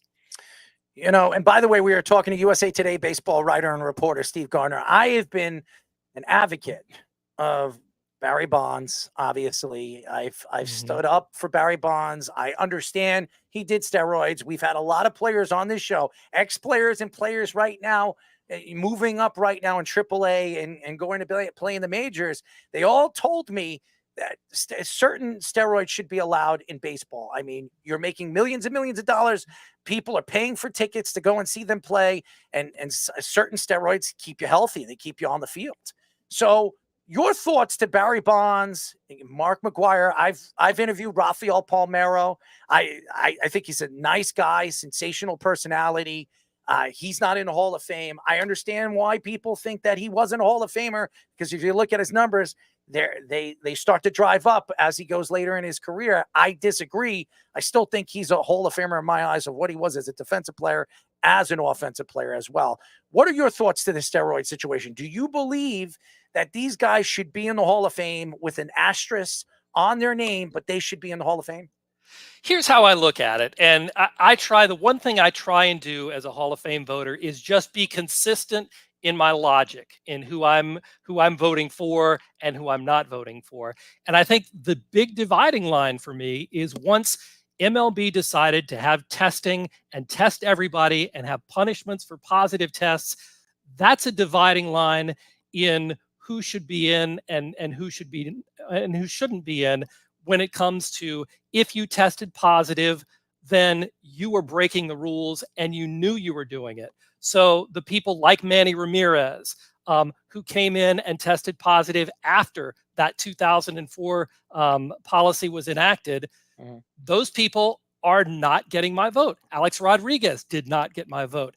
However, before that, I felt like Major League Baseball was just as complicit as the players in having steroids be such a big part of the game. The players benefited, Major League Baseball benefited, and so there was no reason to change. So for that reason, Barry Bonds before that, Mark McGwire before that, Sammy Sosa before that, those guys to me, perfectly fine to vote them in. In fact, I voted for Barry Bonds the first couple of times when I just first got a vote while he was still on the ballot.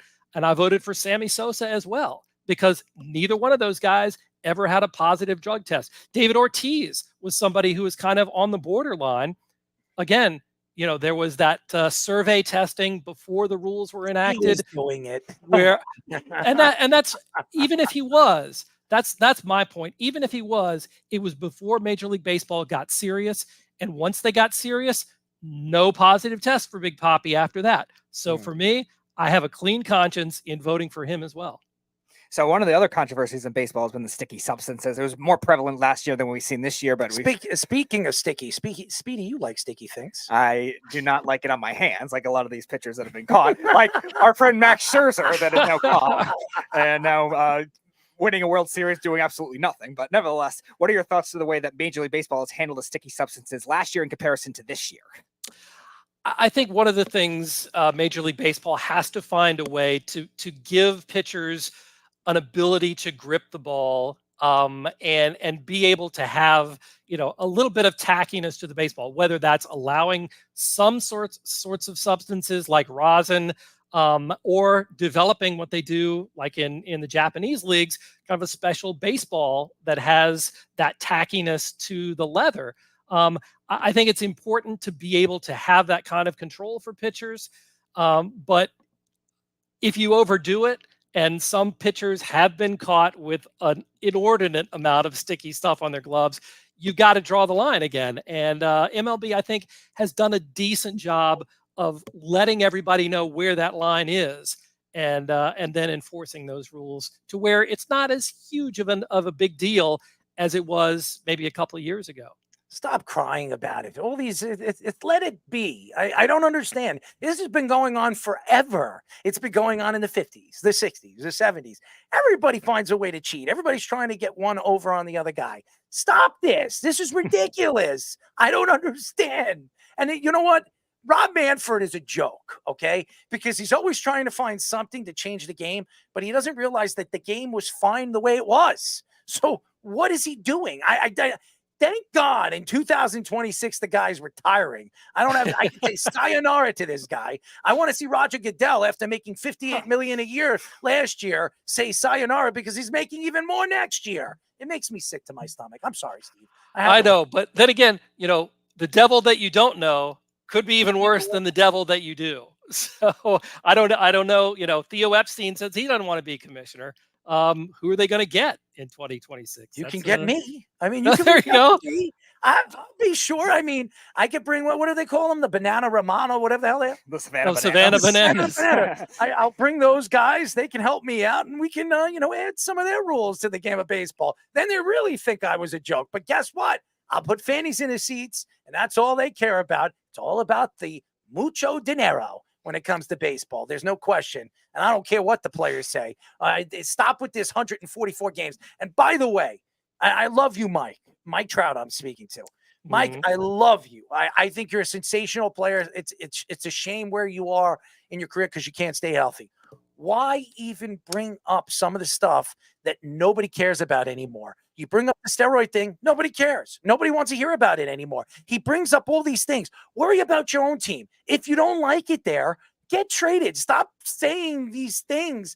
I see him at his press conferences and he brings up things. Talk about how bad your team is. Your team sucks. Your owner's an idiot. Your team stinks. You don't have a Tani anymore. He's over there with the Dodgers. He's betting on baseball, getting away with it. I mean, it's a joke. Whoa. It's a joke. The game of baseball and the MLB. Sit here, Steve. Are you going to tell me right now Shohei Ohtani didn't know anything about it? His best friend got caught. That is a ridiculous. Baseball should be ashamed of themselves. The FBI should be ashamed of themselves because we all know what baseball did. They paid them off. That's what they do. Whoop-de-doo. And that's what I'm going to say about baseball. Baseball, just like everybody else, it's all about their stars, protecting their stars. You know what I'm going to say about baseball? Stop it. If you're going to protect your stars, then every single one of those guys that were doing steroids, which you were allowing in Mr. Bud Selig, should be in the Hall of Fame and should be bow down because baseball wouldn't be where it is today without him. That's all I'm going to say about that. Whew. And by the way, why isn't George Steinbrenner in the Hall of Fame? Bud Selig is. Why the hell is George not there? Makes me sick. I'm sorry, but you're fantastic, man. And I love everything that you do for baseball. You're a fantastic writer for the USA Today, and keep up the good work, man. I would love to get you on after the All-Star break. We'll talk about the trade deadline and everything going on in baseball because I expect a lot of big moves. I think there's going to be a transition. I expect Philadelphia, the Dodgers, and the Yankees. And I'm going to tell you this right now. Kansas City, they're actually a pretty good team. They could actually sneak into the playoffs. They could be scary, too. They have 4 games up on the second wild card. They might not even have to sneak. They're a good young they've been team. playing 600 ball almost this season. So It's unbelievable. pretty impressive. Absolutely. Cincinnati, them. I mean, it's fun to watch these young teams start to build, and we're gonna get to see these young players really develop and see where these. We know Kansas City won a World Series a couple of years ago. So we know they could do it again. So with a pitching staff now led by Mets legend Seth Lugo. There you go. I mean, unbelievable. Could you imagine that? Seth Lugo leaves the Mets. He's one of the top 5 pitchers in baseball. Wait, the Mets have single-handedly rebirthed the Guardians hitting, the Royals pitching, and the Mariners bullpen. How about Philadelphia? In a span of 3 years. How about Philadelphia giving him Zach Wheeler? Oh, yeah, that's it. Everybody loves the Mets. Everybody loves them. Well, they have a good farm system for every other team on their own. And then none of them develop into anything. That's the crazier thing. Met fans are like, this guy's going to be good. That Acuna, this. These guys are going to come into the league and they're going to stink and they're going to trade him to another team, Cleveland or somebody else, and they become superstars. Acuna will go back with his brother with the Braves. And they'll become superstars. That's what happens with the Mets. Doesn't make any sense. Anyways, Steve, we love you. Keep up the good work, and we'll talk to you soon, buddy. Hey, thanks so much. Appreciate it, guys. Take care. Steve Gardner. He is fantastic. He's fantastic, Speedy. I love him. I love his personality. He knows everything. And his takes in baseball, fantastic. Love him. When we come back, ladies and gentlemen, I love this guy too. And he is just growing as an analyst. He's working for ABC 7, News 12 Media, producer, Rob Taub. And by the way, he's an NHL guy and an Islander guy. And that's why I love him even more. When we come back, Rob will be on the show. But first, our Sports Minute, again, with Tommy Scoops. This is the Sports Loudmouth Sports Minute. Are you ready to get loud? With Tommy Scoops. 8:35 p.m. I'm Tommy Scoops, and this is the Loudmouth Sports Minute Report. And getting straight into it, over in the NBA, JJ Redick is back in the Lakers head coaching mix after the UConn head coach Dan Hurley turned down the Lakers yesterday. LA sets their eyes back on Redick, and as he said that he will make a decision after this year's NBA Finals. The Heat are interested in landing veteran point guard Russell Westbrook. Other teams expected to be interested in him this season are the Bulls, the Thunder, and the Nets. And switching over lastly into the MLB, the Diamondbacks all-star shortstop Geraldo Perdomo is set to return from the injured list. After having meniscus surgery after just 7 games into the season, Perdomo is set to return tonight at 9:40 p.m. against the Angels. Now it's Scoops of Scores, where I'm going to give you the rundown of the scores going on, and the Yankees have a 2-0 lead over Kansas City at the bottom of the second inning. At the bottom of the 7th inning, Baltimore has a 4-0 lead over Atlanta, with Detroit having a 4-3 lead over Washington at the bottom of the 7th as well. Also, while still in the bottom of the 7th, Chicago has a 2-0 lead over Tampa Bay, Cleveland with a 3-1 lead over Cincinnati in the top of the 6th.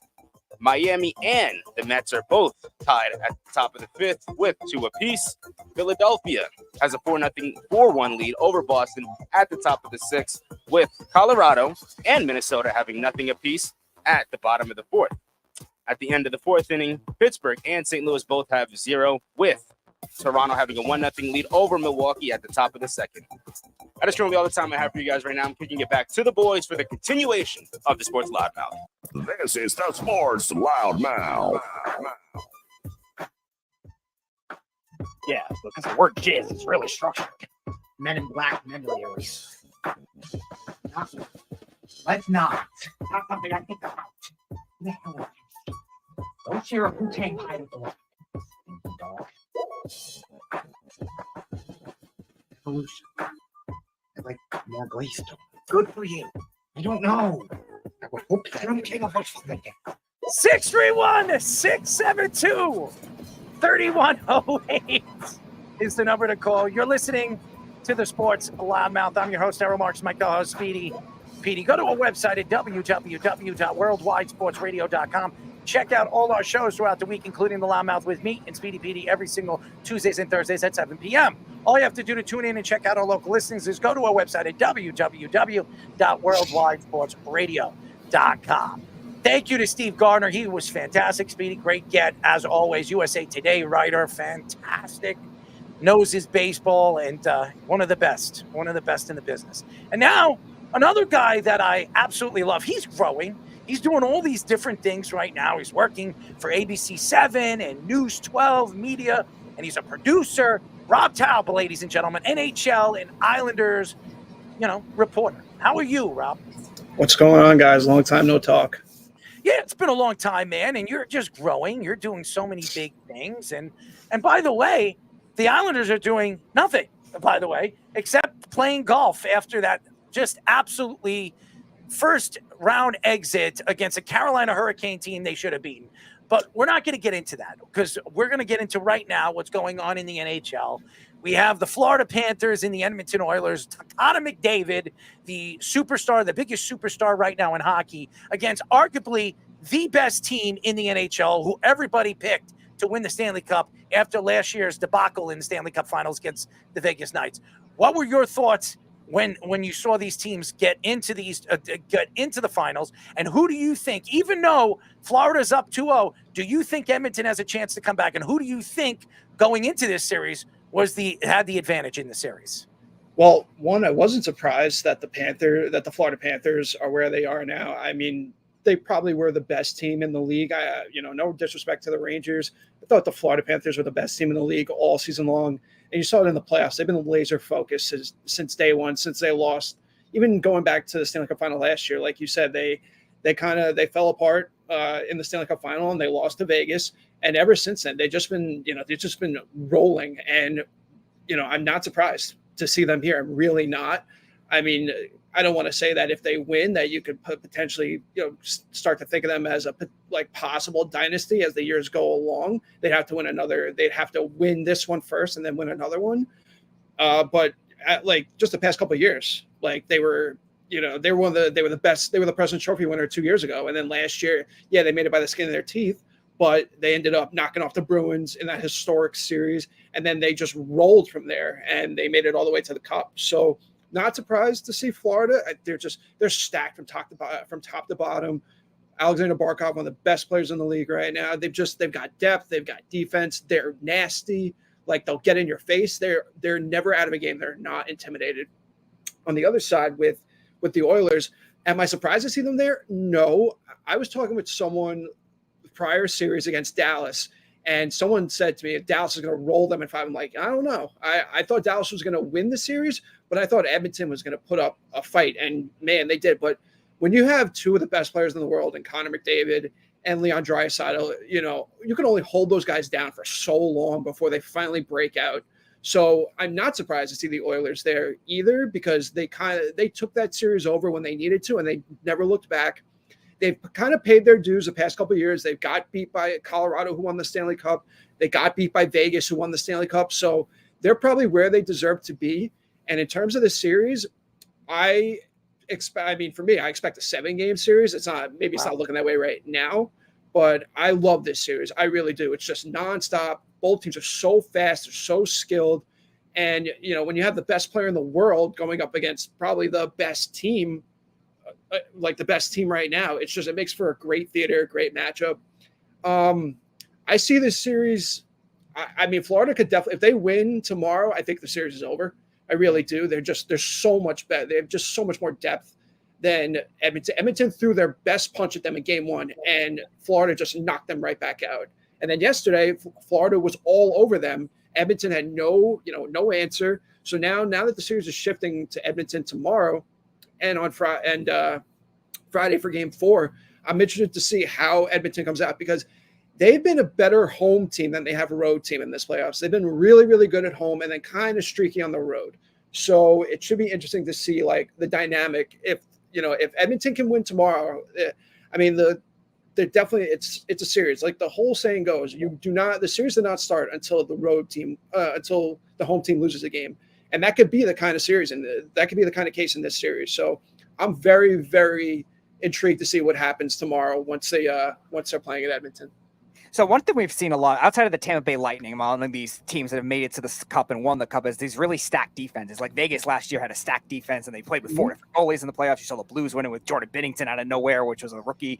And this year you're seeing it with, not that Sergei Bobrovsky's not a future Hall of Famer, he's a great goalie, but the way the Florida Panthers play defense, you really see them swarming. So what are your thoughts to that, and where you rank them among defenses you've seen? I think they're the best defense in the NHL. I know a lot of people would say Dallas, pound for pound, but Florida's defense, man, they don't give you any space or anything whatsoever. You watched last night, Edmonton couldn't get to the front of the net because Florida was just on top of them. They were sticks everywhere. They were being physical. Florida, they're just from top to bottom. Gustav Forsling and Brandon Montour and Aaron Ekblad, these guys, they've just built and built and built, and they're just so good, and they're so good, and they're so fast, and they're so skilled. It's just it's really impressive to watch them play defense.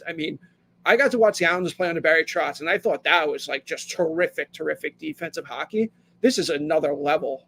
They just, from the first series till this series, even last night, just defensively, they're just so, they're so connected. They're so spot on. They get pucks out when they need to. They play physical when they need to, and they contribute offensively also when they need to. Guy like last night, Nico Mikkola, who was a Ranger, he was a Ranger last year, brought in to be a good defenseman for them, and he scores a goal like that last night. He's had 10 goals in 255 career games. That's the kind of stuff that if you're those are the kind of intangibles. If you're going to win a Stanley Cup, you're going to have those kind of guys on your back end making those plays that are going to be the difference between winning and losing. Speaking of the Rangers, you brought them up, and the Rangers get knocked out by the Florida Panthers, and the Ranger fans were sorrowed and sad and upset that they couldn't get over the hump because they thought, hey, you know what? We could be here. We could be the Stanley Cup champions, knocking off the Edmonton Oilers because Skinner's just a terrible goalie. But it didn't happen. It's the Florida Panthers.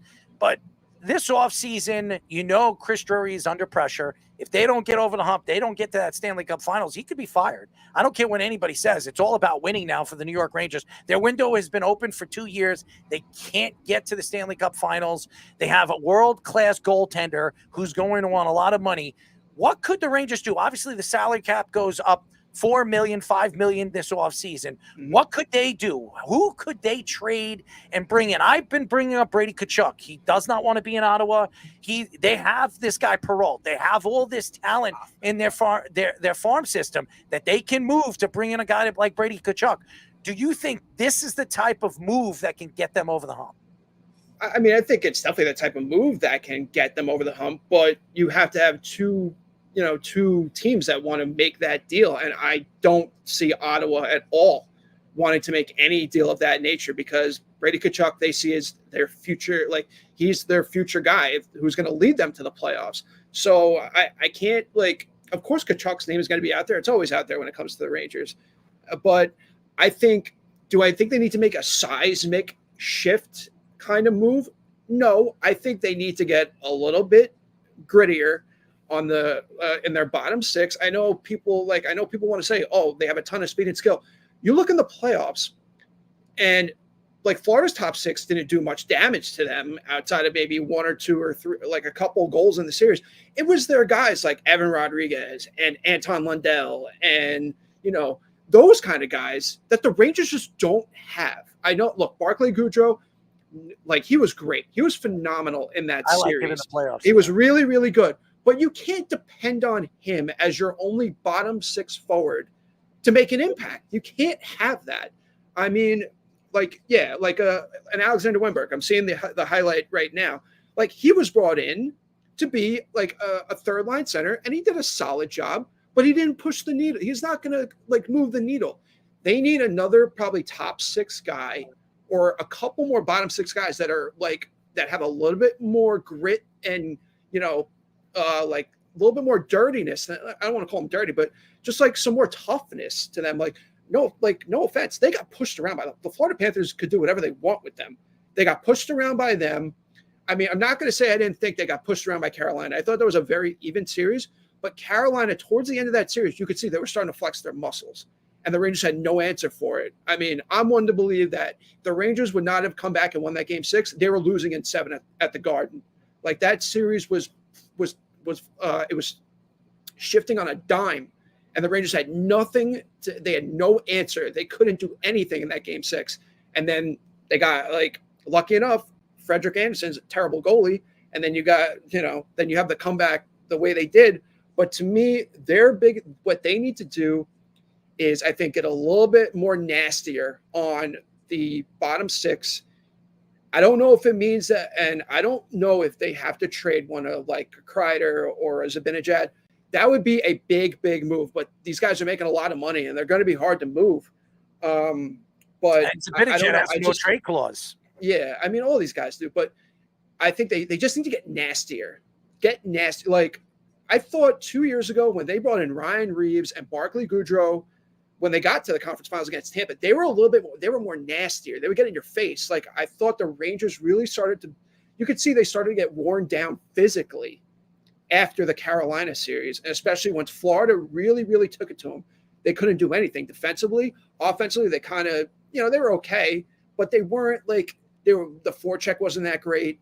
The attempts weren't that great because Florida is so stout defensively and so connected in their own zone. Like they're not going to give you anything.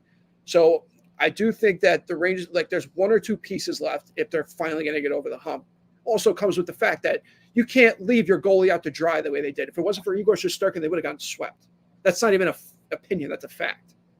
Yeah, I wanted to ask you about that. Before I want to get to my question, I wanted to say you brought up the Hurricanes. Your analogy with the Hurricanes and the Bills that you were getting bashed for online on a couple months ago is spot on too, by the way. I should have probably said more recency bias because they remind me a lot of the Buffalo Bills. They're right there and they just can't get over the hump.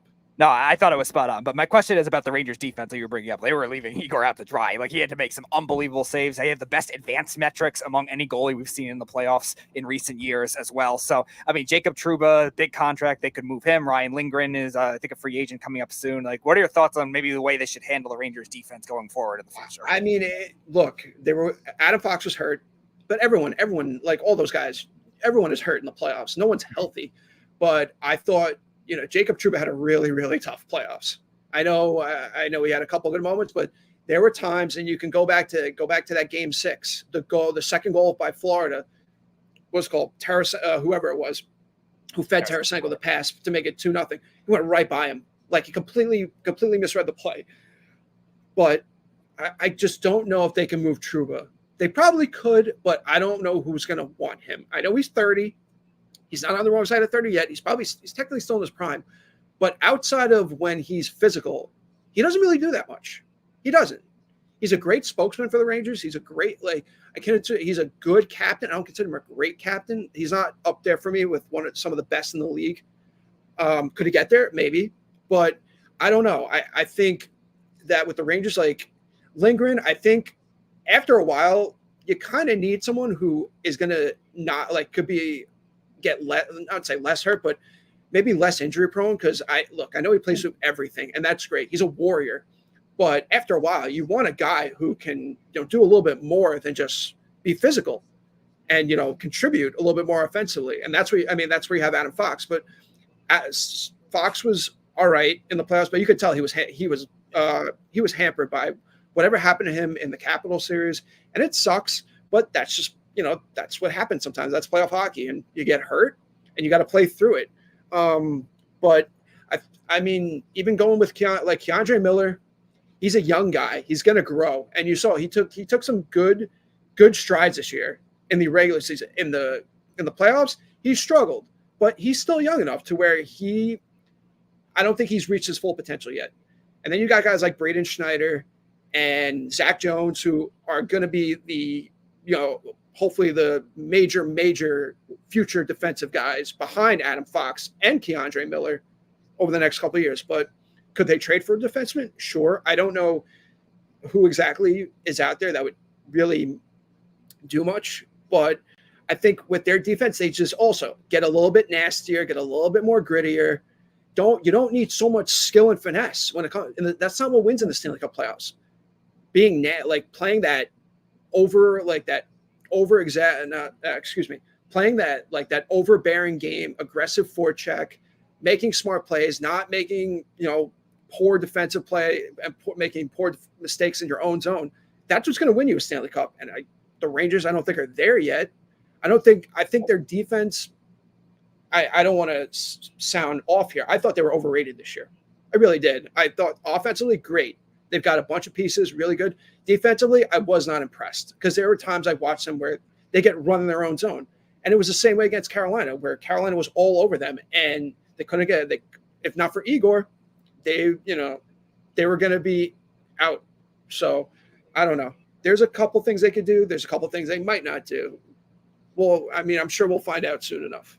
We are talking to ABC7 and News 12 media producer Rob Taub. He's been with the NHL. He's been with the Islanders. He writes for the Islanders.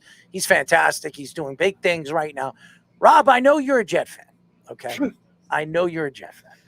Oh, boy. And right now you're sitting here and you hear Rodgers doesn't show up to minicamp today. You hear that Haason Reddick wants a big contract after the Jets traded for him.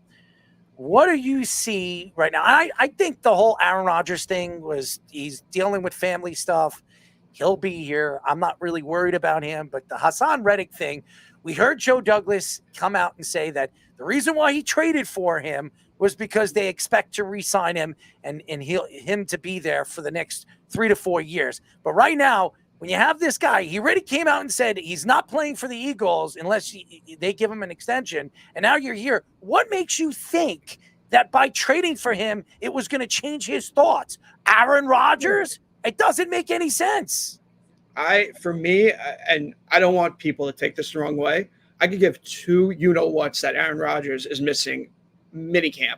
I really, he was there for all of OTAs. I want him on the field. I don't care what the hell he does off the field. I want to see him on the field.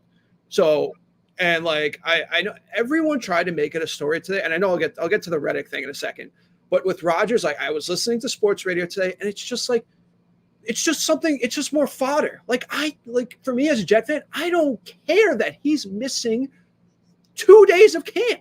I really, really don't. It just doesn't matter. I care about what he does on the field. If he was missing the beginning of training camp, then I'd have a little bit more reason for concern. It's June 11th. The season doesn't start for 3 months. I care more about him being in the lineup taking that first snap in San Francisco on Monday Night Football. And hopefully he doesn't hurt himself with the first snap. You know what? I've said this to everyone.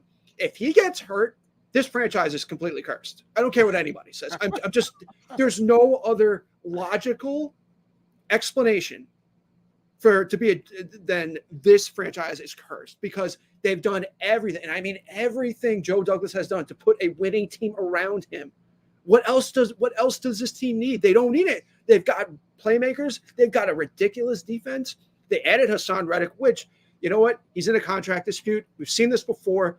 I think he's going to be a Jet by training camp. Oh, I do too. And if he holds out, fine. I don't care. As long as he's also on the field for week 1. I don't care how long he holds out. Because their defense they have enough depth to where if they had to play without Reddick for a couple of games, I think they could live without him. But getting back to like the Rodgers thing, and like I know a lot of people are so hell-bent on them winning a Super Bowl in this window. I feel like I was one of the outsiders last year that I didn't care if they got to this. I just want to see them make the playoffs. Like make the play. Like that was my main concern, main goal for them before all the Super Bowl talk and everything. I just want to see them get to the playoffs. Come on, Rob. Making the playoffs isn't enough. This team is okay. talented. You're right. You're right. This is talented. I would throw up watching this team make the playoffs. They win 11 games this year, and then they make the playoffs and they get knocked out by, I don't know, the Jacksonville Jaguars. Okay? I will. Okay, I'll retort. If they make the playoffs this year, because I thought this was going to be it last year. Make the playoffs last year, possibly win the division, or win the division, get a home playoff game, win the game, and lose in either the divisional round. No, lose in the divisional round. That to me would have been a huge step forward. But we saw what happened. Now, for me, it's just get to the playoffs and see what happens. I'm not worried about a Super Bowl right now because sometimes a Super Bowl could take 2 or 3 years to win for a franchise that's building and building and building. And I hope, I pray to God that they stay healthy this year, because when they're healthy, they could beat anybody. Mm-hmm. They should have beat the Chiefs last year. They should have beat. Oh, they got robbed. The referees robbed them, man. I remember. I know. I was on a cruise. I was throwing things at the TV on the cruise. Okay, I was sick to my stomach watching that game. Well, that's a little over expensive. Everybody thought I was seasick, but I wasn't seasick. I was jet sick. Okay, I was Zach Wilson sick. That's what I was, because he actually played well in that game. To me, I don't care what's going on right now. I care about week 1 in San Francisco, because that's the moment where if he gets through the first 4 plays, I think we'll be okay. But I need to see him. I need to see it. I don't want to hear about it anymore. Look at the schedule, Rob. Do you like the schedule? Look at the NFL. If they want to screw the Jets anymore, how many games? The Jets have 3 games in 13 days? Yeah, I mean, it's ridiculous. Yeah, but you know what? That's what comes. But here's the thing. That's what comes when you become a popular team that people want to watch. That's what Aaron Rodgers. That's what it comes. If that's the Aaron Rodgers factor, fine. I could care less. Nothing to do with the team. Nobody gives a crap about the Jets. I'm a Jet fan. Nobody gives a crap about us. All they care about is Aaron Rodgers. You know, which is fine. Well, that's the point I was making before. Everyone else wanted to make it a story today. As Jet fan, as one of those Jet fans, I could give a rat's ass that he's not at minicamp. Doesn't matter to me. I want to see him on the field in September. I don't give a shit if he's on the field in June or if he's not on the field. And I know everyone wants to say, Robert Saleh, probably approached it the wrong way. What do you expect the guy to do? This is where I think I'm not being a solid defender. I'm not being a Joe Douglas defender. Don't you ever protect that guy, all right? Robert Saleh is a complete joke. I don't think he's. I don't think he's much. And lick Aaron Rodgers' ass, okay? I don't think he's as much a joke as everyone turns him out to be, because, he tries to be a player's coach and he tries to keep things in-house, but everyone's got an opinion. So, and that's fine. Everyone's entitled to what they think. To me, if we find out I don't know if we're going to find out why Rodgers was absent. Frankly, I don't give a shit. Really don't. But, because we're in June. It doesn't matter right now. I know other people would say it matters. It's mini camp. Let's say he got hurt. Let's say he got hurt in mini camp today. You think people wouldn't have been, driving with their pitchforks to Forest Park? No one cares. No one needs to care about mini camp. Only a couple people care about mini camp, the coaches. Players don't care about mini camp. They care about training camp and when the season starts. No, are you taking receipts? Are you taking receipts? Look. Are you taking receipts? I appreciate it. No, here's the thing. I appreciated that. This is why I do like Saleh, because, and this is where something just isn't right, because when he was in San Francisco, the way he was on the sidelines, where he was just like a bull in a china shop, and you would see the emotion. But ever since he's come here, and especially I think more so than 2 years ago when they were actually at one point they were 6-2 and they fell apart. But last year, that like all the emotion just completely just got dragged out of him. And I get it why, but I want to see that guy who was like a madman on the sidelines in San Francisco. I know he's the head coach. I totally get it. But like that's what we brought you here for. That's what the franchise, all that passion and that energy.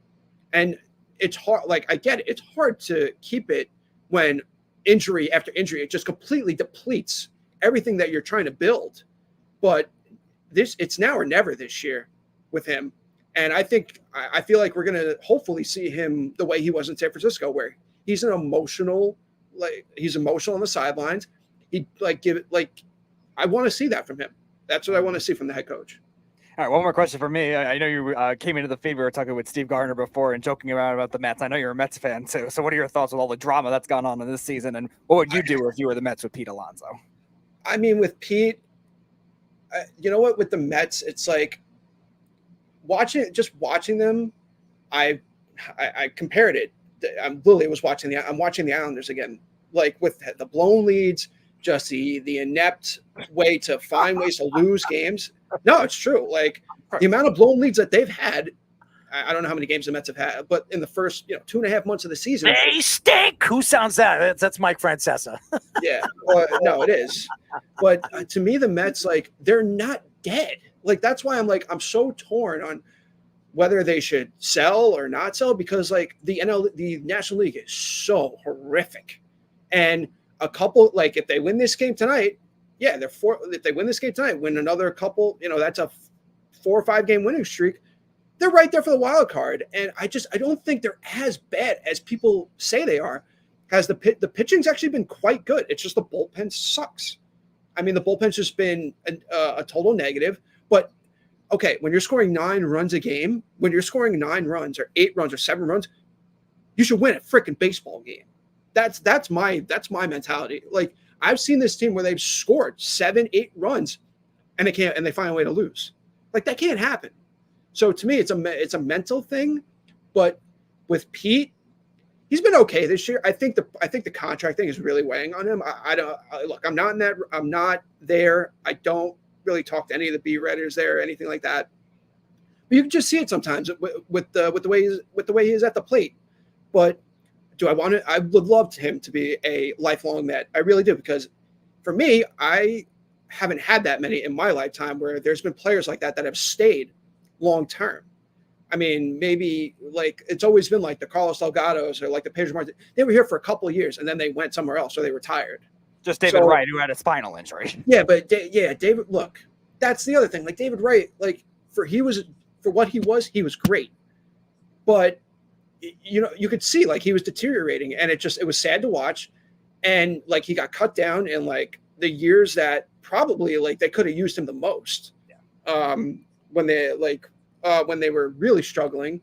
But it is what it is. If Pete signs, good. If he doesn't, hopefully they get something good in return that can help towards the future, because I don't think the Mets are that far away from actually being a good team again. I think they just need a couple pieces here and there. We love what you're doing right now with ABC and everything with News 12. Man, what are you doing? What's the secret? What's the secret, man? What's the secret? Just grind, man. I've just been at 4 or 5 places the past couple years, and there you go, man. Just keep grinding.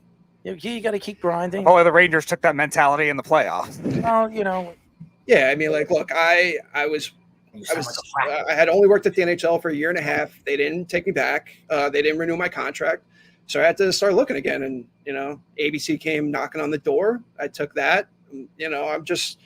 I try and like just keep myself going, because in this bit, like, especially, I mean, look, I haven't written about sports in like 3 years.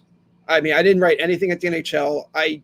Last time I wrote something, I was still blogging about sports.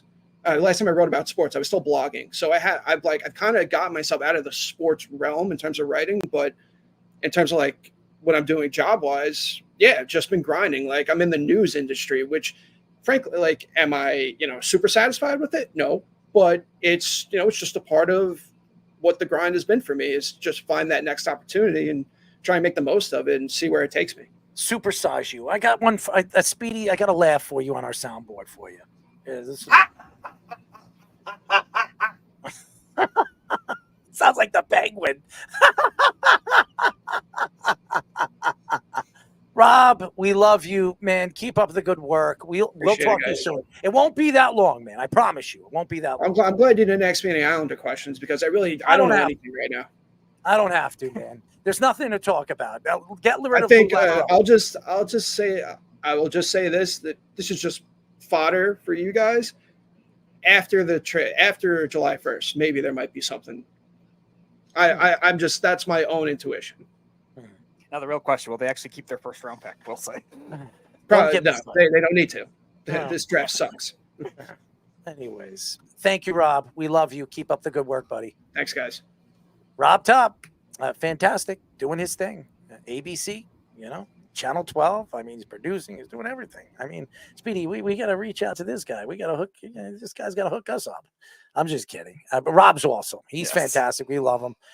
He's doing some big things, and we're very excited to see what he's doing and what's next for his career. We absolutely love the growth and what he's done. We've had him on. He's been on the show for 3 years. Yeah, I think that's the fourth time he's been on. He was one of Jillian's last guests, I believe, when she was working with us. And I think this is the fourth time he's been on in the last 3 years. Yeah, he's always a reliable hockey guy, great guy, and Jets fan, Mets fan too. That he's a Knicks fan too, a little more optimistic than us with those. You know what? You sit back and you wonder. New York sports is actually in a good place, except with the Mets and the Giants. We'll see what the Giants are going to do this year. But hey. But don't worry, none of those teams are as bad as the Brooklyn Nets, though. They're not the Brooklyn Nets. They're the Brooklyn Nuts. That is also true. I've been telling you that. They're the Brooklyn Nuts. Not only do they eat a lot of nuts, like you, Speedy, right? No. You like nuts, right? I like hot. You like hot? Hot, warm, slimy. What do you like? Slimy? No. You like slimy nuts. Definitely not slimy. What do you like? What do you like? I don't care about. What's your favorite taste of nuts? I'm gonna go cashews. Cashews? You like cashew? Hot cashew nuts. Right? I never had hot ones. I don't know. You want me to cook one for you? No. All right. I'm just asking. Okay. I'm just like, it's gross. I didn't say it was gross. I don't need you to cook it for me. If I want to experiment with a hot cashew, I can do it myself. Her life. I don't really care.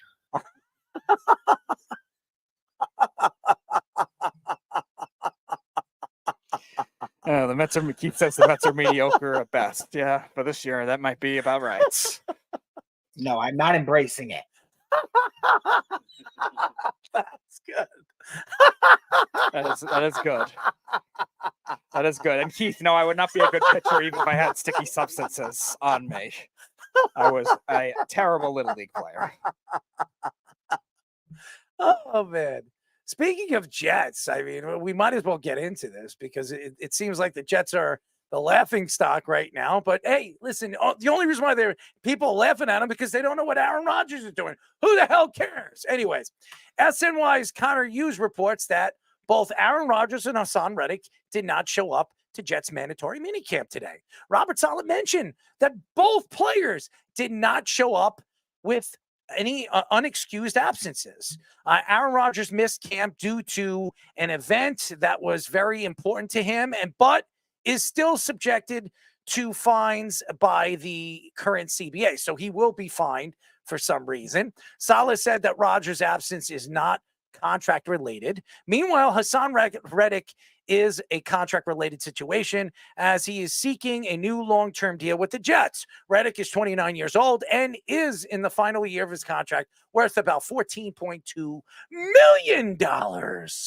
Oh my God. Oh, for all you Jet fans, I can't wait to hit this and hit it hard. Speedy, you like hitting things hard? No. Well, I think you do. Irrelevant. Well, there you go. Is it irrelevant? It is. I think it's relevant. Anyways, Connor Hughes writes for the New York Jets, and it's an interesting story. I do not believe, and I agree with Rob, I don't see Aaron Rodgers not showing up for 2 days to minicamp to mean anything. The Haason Reddick thing, you're starting to think right now, what are the Jets doing? What are they doing? Now, Joe Douglas made a trade. They brought him in. He came out and said that he expects Haason Reddick to sign a long-term deal and be a Jet for at least the next 3 to 4 years. So why haven't you done it yet? You knew he was going to sit out. He came out and said it when he was an Eagle last year. He is not playing next year without a new contract. Now, we've seen this with the New York Jets. In the Rex Ryan situation. I don't know if anybody remembers Hard Knocks, the whole Darrelle Revis situation. Darrelle Revis was not going to play without a new contract. They went into, obviously, OTAs, no Darrelle Revis. And then when Hard Knocks started, you saw him at a diner, and then they negotiated a deal at a diner. And I don't think it's going to be that savvy by the New York Jets. I think Joe Douglas is holding out. He's trying to figure out what works. But to me, right now, they don't need this. They don't need the press pressing on them when we expect the Jets to be a big-time team this year. In the AFC East, where it's so wide open, the New England Patriots are going to stink this year. They have a new coach. They have a new young quarterback. They're not going to be explosive. And we all know Buffalo. Their secondary, there's a lot of questions there. They drafted some pieces, but again, Josh Allen's going to have to take over. He's going to have to be the guy. There's no Stephon Diggs over there. There's no anybody over there as far as Gabe Davis. There's nothing there. So they're going to have to rebuild around Josh Allen. And we know what Miami could be this year. And it's really, when you look at the AFC and the AFC East, the Jets should win the division. There shouldn't be an argument with the talent they have there. Here's the problem. Aaron Rodgers played 4 snaps for the New York Jets last year. 4. Not 1, not 2, not 3, but 4. And everybody remembers. I don't know if you remember, but I remember on Monday Night Football on what happened, okay? It was despicable. And there's no excuses for this team this year. If the Jets can't get over the hump, they can't make the playoffs, and with this talent over there, bringing in Mike Williams, bringing in all the talent that they have with this offensive line, with obviously Smith and Moses, all these other guys, and then drafting Olu, they should be there. They should be one of the top 3, top 4 teams in the AFC. Now, you look over here, Connor Hughes, this is what he does. This is what he's all about. He's all about selling, writing. That's what he is. He's a writer. He's selling his stories. That's what he's doing right now for SNY and wherever the hell he writes elsewhere. But right now, the Jets need to stay behind. They cannot be in the tabloids. They cannot be a clown show. And this organization for years have always stood out. And this is what Woody Johnson likes. I know a lot of people don't like Woody Johnson because of this. He loves to be in the bright lights. He wants the Jets green and white to be on Newsday and the Daily Post or whatever, the Daily News. This is what he likes. This is embarrassing. And I don't want to see it. This has nothing to do with Aaron Rodgers, because Aaron Rodgers will be back next week. He'll be laughing. He'll be making jokes right there to the press and telling people to just shut the F up. I don't want to hear your crap. I've been there all off season, and I'm me sitting out and taking care of some things and me being fined. You think he cares about $50,000? You think he cares about even $2 million? This guy's got millions and millions of dollars. He doesn't care about that. As you know, he's hanging out in the darkness. So maybe he's hanging out with his buddies for the last couple of days in the darkness. He doesn't want anybody to know. Maybe he's going over there and he's hanging out with, I don't know, Pat McAfee. Who knows what he's doing? Who cares what he's doing? The fact is he going to be there for OTAs? 100%. Is the fact there, is Haason Reddick going to be there for the starting of the season? That's all that matters. And I'm going to tell you this right now. Robert, why are you speaking? I don't want to hear what Rob Taub thought about what Robert Saleh says, or he's sticking up for him. I have nothing to say about the guy. The guy is a complete idiot. He comes out and he says the most stupidest things. Worry about your team, worry about the offense of this team this year, and worry about you making the calls. And Nathaniel Hackett being the only guy making the calls with you, with the 3 guys making calls on the offensive side of the ball. To me, it's a joke. If you're making excuses for your players, you know you're not the leader of this team. He is not the leader of this organization, as everybody says, and including Joe Douglas coming out and saying at the draft, he's the leader. He's the guy that everybody has to answer to. Really? Is that why Aaron Rodgers is all over the tabloids? Is that why when Aaron Rodgers is on the Pat McAfee show, he's the one speaking for the team? He's the one speaking for everything. I think right now Robert Saleh is in Aaron Rodgers' diapers right now. That's what he's doing. He's eating out the dirt out of his ass. Because right now, this team and this organization is run by a bunch of jokers. And I'm going to tell you this right now. Robert Saleh, if he can't get this team over the hump this year, I don't want to hear any excuses. To me, Joe Douglas sat on this. he realized that Robert Saleh is his guy, and he's going to go down with his guy. I like Joe. I like what he's done this offseason for the New York Jets. I really do. I like what he's done in the draft. He's been very, very good in the last 2 years in his draft.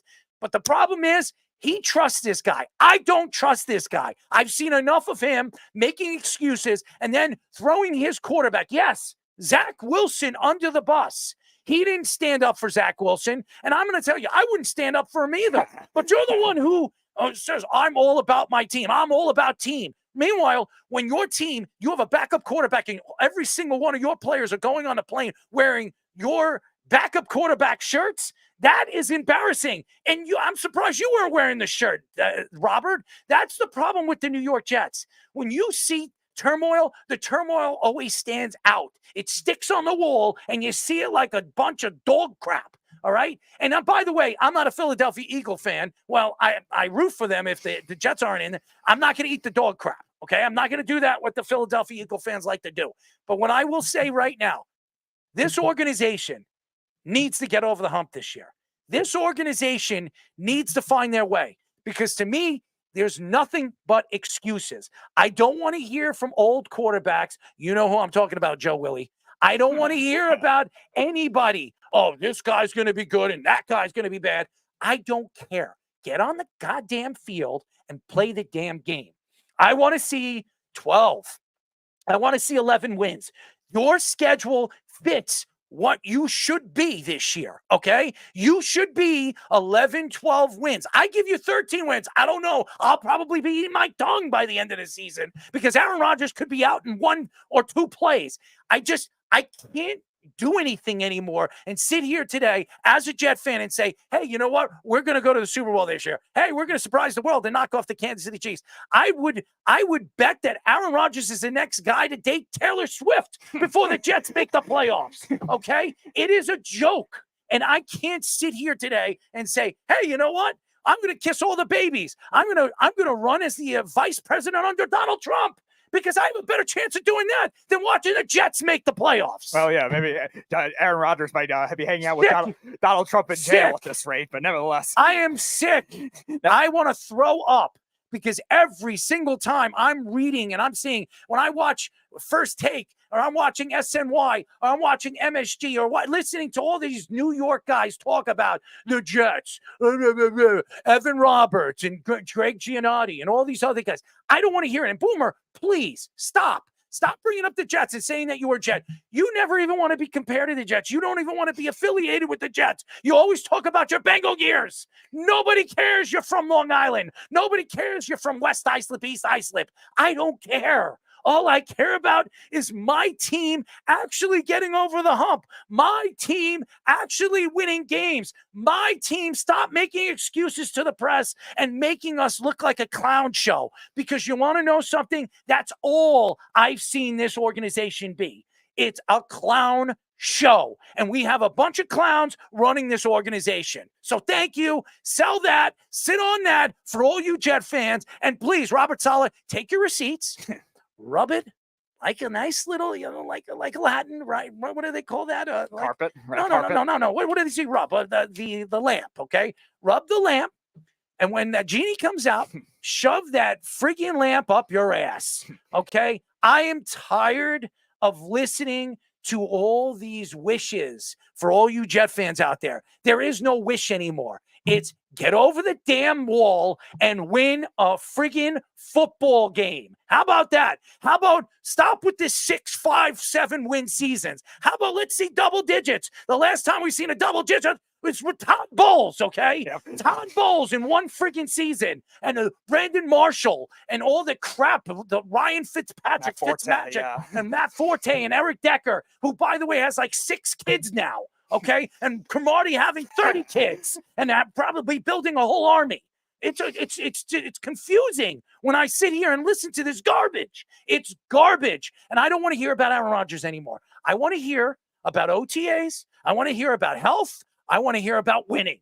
That's all I care about. And Robert, stop talking to the press. You're an idiot. You're a bold, You're a pretty boy idiot. You're a tight end that preaches defense when you need to freaking push your team offensively. And now he wants to have multiple guys call offenses too, which is probably why he's annoyed that Aaron I said that already. Aaron Rodgers didn't show up, but that's an issue that your inner brass has. The fact that you have 3 different guys calling the plays. We were talking about a heart attack on this show, man. I see that, but we were talking about like with other situations where that kind of thing. That's didn't my work. take, baby. And that's my take. I'm gonna go to my grave saying this. I'm gonna be sitting. Everybody's gonna be sitting when I'm dead in my grave, and they're gonna be saying, "Don't worry, Errol.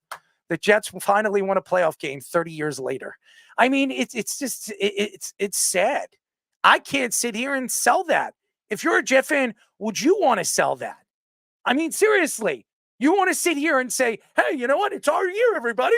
Let's go watch the Jets practice."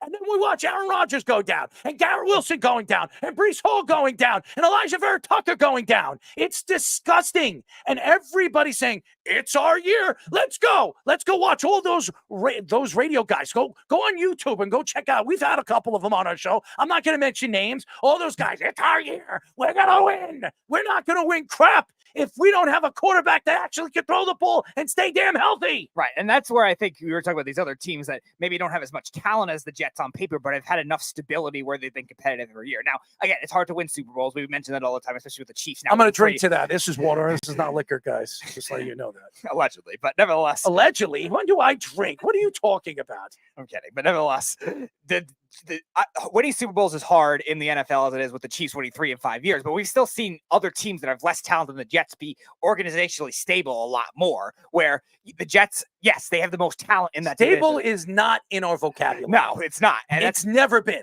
And that's because you're seeing and it never will be. All these egos clash. And it's not even Aaron Rodgers in this instance. Aaron Rodgers told Robert Saleh 2 weeks ago that he was doing this for 3 days, that he was going to this event. Whatever event it is, he doesn't have to disclose that. He told Robert Saleh, he told these other coaches, these coaches that they're close with, there's no issue here.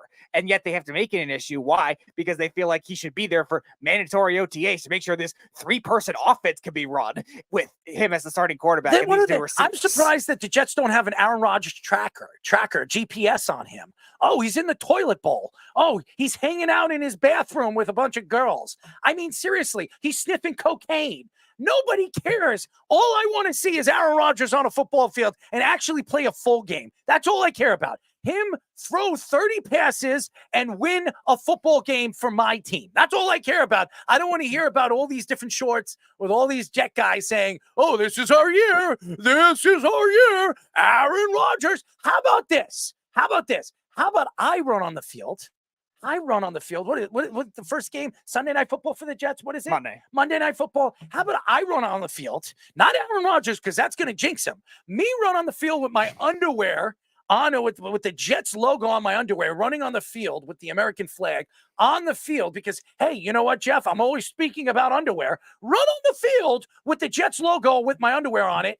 And obviously maybe the Jets will win. Maybe I'll give the Jets good luck because you know what? All these guys that are speaking about the Jets and they're Jet guys and all these Jet guys following them on social media, loving what they say, and then all of a sudden making excuses at the end of it. I am not making any excuses. There is no excuse anymore. This team needs to win this year or please just choke on your words. I am tired. Joe Douglas doesn't speak in the regular season until the half. You have this, you have that. You have Aaron Rodgers saying this. You have Tyrod Taylor saying that. I don't care anymore. I don't want to hear about Travis anymore. We're not going to see him on the field this year unless Tyrod Taylor and Aaron Rodgers go down. Yeah, and again, it's unnecessary things that have to be brought up, too. Like, Robert Saleh does not have to say that we're adjusting our offense this way. Robert Saleh doesn't have to say that Sauce Gardner is going to shadow number 1 corners more, finally. Yeah, you should have been doing that years ago, first of all. But you don't need to say all this unnecessary stuff and create unnecessary drama. Yeah, you could bash Aaron Rodgers all you want for creating unnecessary drama over his career, too, the last 5 years. Fine. Man. This is not on Aaron Rodgers in this instance. And I think I wet my pants. Nevertheless, Bilal Powell actually said it best a couple weeks ago. I pissed myself. I really did. I think a little bit came out. That won't bode well for your underwear. I think a little bit came out. You want to clean me up? No. But nevertheless, you sure? No, I don't. But I'm not licking anyone. All right. Definitely Well, you want to do that? Definitely not doing that. I need your help, No, you don't. But you can help me clean up at the end of the show. Not happening. All right. Regardless, Bilal Powell said it best a couple of weeks ago when he was on our show that he was saying that Robert will burn a bush in a crab. Joe Douglas has done so well manufacturing this team the way these offseason moves. He knew what the biggest issues with this team, and he addressed it to the fullest. Like offensive line, the Jets knew were the biggest issue. Obviously, keeping Aaron Rodgers healthy, 4 plays down. That's on the offensive line. As much as he wants to say it's on him. They sign all these guys. They draft Fashanu when they could have drafted Brock Bowers. They pass up on one of these people throwing a generational tight end. They bring in Mike Williams. They didn't have a big-bodied receiver. They've done everything right, and now you're saying, oh, we're going to have 3 different guys call plays. The Giants were scrutinized earlier in the offseason when Brian Dable gave up. Oh, my God. And now the Jets are trying to do it to an even further. Like, this thing doesn't work. Bring fish in. Bring fish in. No, I'm not embracing it. Bring fish in. I've done enough ranting and raving about the Jets. I mean, Fish, could you help me out here? Could you give me something to cheer about this stupid report that I don't even want to speak about? It is just horrible all over social media. Look, you know how entitled that Aaron Rodgers is. It's in his contract that he can get away with things like this. This is what he wants to do.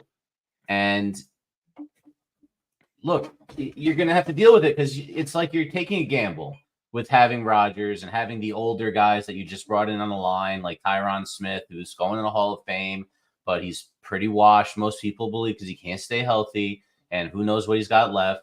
But, you take guys like that if you're going all in, right? And Morgan Moses, maybe he's got something in the tank for one last run, the last ride, the last dance, right?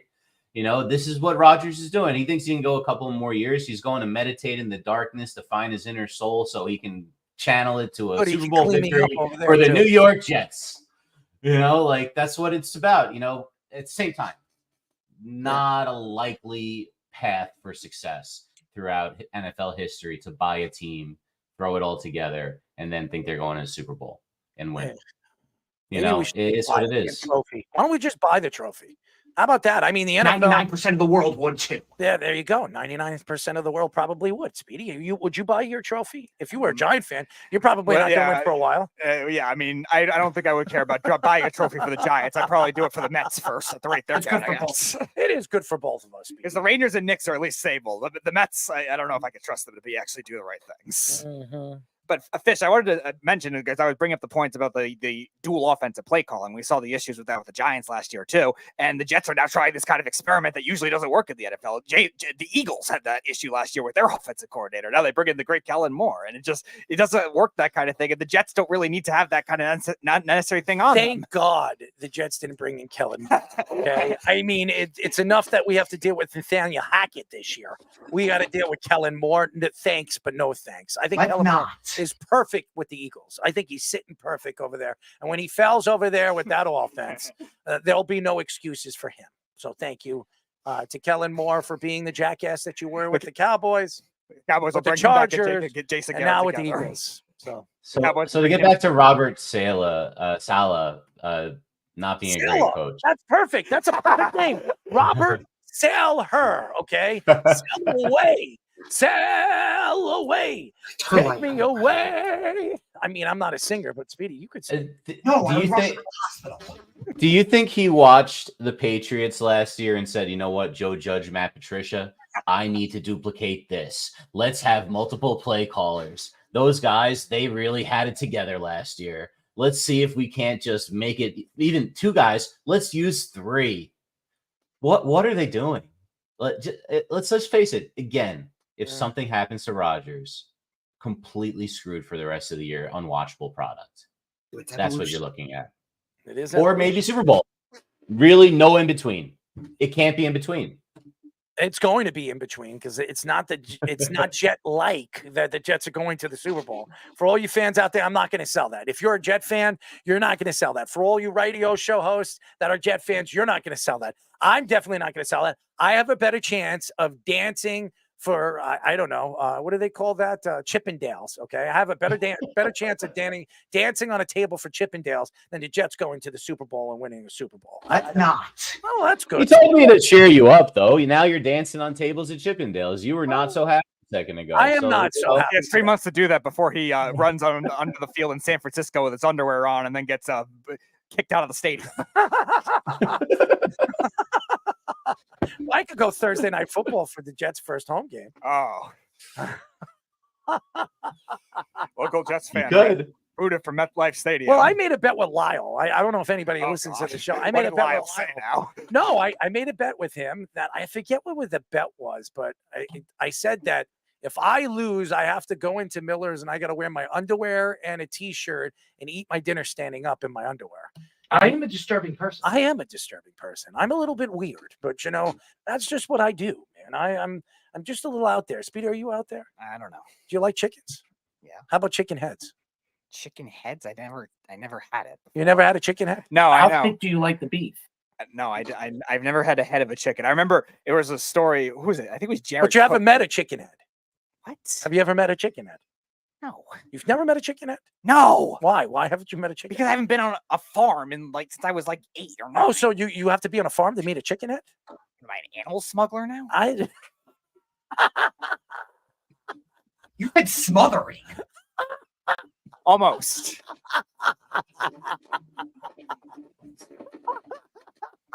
Every time I hear chicken head, though, I think of, I don't know if you remember this fish. There was a time, I think it was Jared Cook, when he was playing for the Packers, that he ordered like chicken, like fried chicken or something. There was a chicken head inside of there or something like that. That wasn't funny, Speedy, but I think the chicken head thing was hang out on the farm to meet a chicken head? No. I mean, how many chicken heads do you think hang out on the farm? I don't know. Maybe we should go in the cornfield. Maybe they're hiding. Let's not. I'd rather do that than do the chicken. Corn mazes of all. I do like corn. Chew on that, Speedy. But I don't know if they'll find chicken heads in there. If that's the case, they're probably dead. I want to get back to your animal smuggling career that you do on the side, apparently. I don't. You just accuse me of it without any evidence. He says, being a Jet fan is going to be the death of you. Speedy, clean arrow up, be a loyal friend. No, he doesn't need help. Well, you can bring a chicken head over. All right. If my accomplice that you're claiming I have has a animal smuggling that could chop off a chicken head for you, he can give it to you. Men in Black memory eraser. Yes, I might need the Men in Black memory eraser. WFAN host Jerry Recco called out Juan Soto for sitting out tonight's game after playing as a DH yesterday versus the Royals. That was yesterday, by the way. He mentioned that with his forearm inflammation, he could just take Advil or another, other painkiller or pain relief reducing to reduce the swelling. He also compared baseball players to hockey players, saying that hockey players play through injuries that are much worse. The Yankee fans were also chanting, "We want Soto" during the game after he didn't play at all against the Dodgers over the weekend. Aaron Boone mentioned his optimistic that Soto will not need any time off on the injured reserve list. Soto has a .318 batting average, 1.024 OPS, 17 home runs, and 53 RBIs this season. Oh man, I'm going to tell you this for all the Yankee fans, and I am a firm believer to this for all the Yankee fans because I can't stand them. And I am a Yankee fan, ladies and gentlemen, and I have been to a bunch of Yankee games, and I was at the Yankee game against San Diego last year when Soto was playing right field. Okay. I was there when he was playing. No, I'm sorry. Left field, right? I think it's left field. I think it was left field. I'm not sure what, but I was there and a bunch of Yankee fans were talking all this crap to him during the game. And I went over there and I was very, very calm and collective. And I said, you do realize this guy could be a Yankee. I said it to them. And he said, he's never going to be a Yankee. He sucks. And they're screaming. They're saying all this and all that. Then now all of a sudden he's a part of the Yankees. And now they're screaming, we want Soto. What a joke. Okay. What an absolute joke. And for the Yankee fans that were taking shots at Carlos Rodon last year, booing him and saying he sucks and all that other stuff. And by the way, when Rodon was waving to them after he was walking to the dugout, because he had every right to do that. For all you Yankee fans, where are you guys this year? Where are you guys right now? He's one of the best pitchers right now in the American League. 9-2 for the Yankees. Where are you guys? Pitching under 3. Where are you baby-ass crybabies? Nowhere to be found, right? We love them. We love them. What a joke, okay? It is an absolute joke. And by the way, Jerry Recco, okay, love you. I do. I've followed you for years. You've been a part of WFAN. Fantastic. Longstead, thank you very much. You are a Met fan, okay? I do not want to hear Jerry Recco speak about the New York Yankees, okay? First of all, Jerry, where are your Mets? What are they doing right now? I'm sorry, you're worried about Pete Alonso. You're worried about what Steve Cohen's going to buy in the offseason, okay? I'm going to tell you this. Why are you bringing up Juan Soto? Because you think Juan Soto's going to the Mets? You're going to be crying about that in the offseason after he wins the MVP? It is a joke. And I'm going to tell you this. For all you fans out there, all you Met fans sitting there and believing what you want to believe, because this is what Met fans like to do. They want to believe things that are not true. Speedy, you're a Met fan. You know about that. And I'm worried about Juan Soto going to the Phillies. I'm going to say this as a very, very nice person to all you Met fans. Keep dreaming, because the dream is going to become a nightmare. And the nightmare is going to be an everlasting sleep for the New York Mets. And for you Yankee fans to think that Juan Soto gives a crap what you think. I would, if I was Juan Soto, I would give you the big FU. I'd be laughing to the bleacher creatures telling you to kiss my ass what you did to me last year. I'm putting up the numbers, and I don't have to sign with nobody. I can go wherever I damn well please. I believe Juan Soto is one of the best players in baseball. I believe what the Yankees are doing right now is fantastic. And by the way, I was one of very few people that said that the Yankees are going to win the American League. I was one of very few people that say that the Yankees are going to be the best team in all of baseball. Am I wrong, Speedy? Did I not say it? I've been saying it, and I'm going to say it again. When Garrett Cole comes back, okay, you can book this. When Garrett Cole comes back, the Yankees have a chance to win 107 games this year. That's where I think the Yankees are going to be this year. 107 to 109 wins. That's how good I think the Yankees are. And thank God I was so happy when I heard it was just inflammation in the forearm.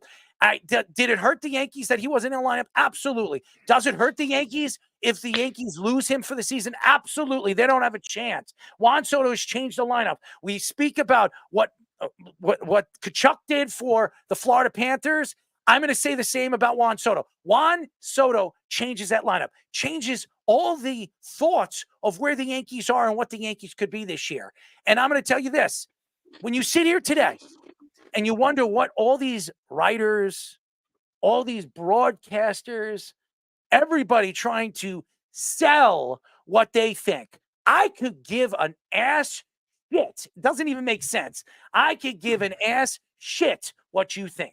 Okay, I don't care what Jerry Rucco says. I don't care what Greg Giannotti thinks. I don't care what Boomer Esiason thinks. Michael Kay. All I care about is what Juan Soto thinks. And what I think about Juan Soto is this guy has been special.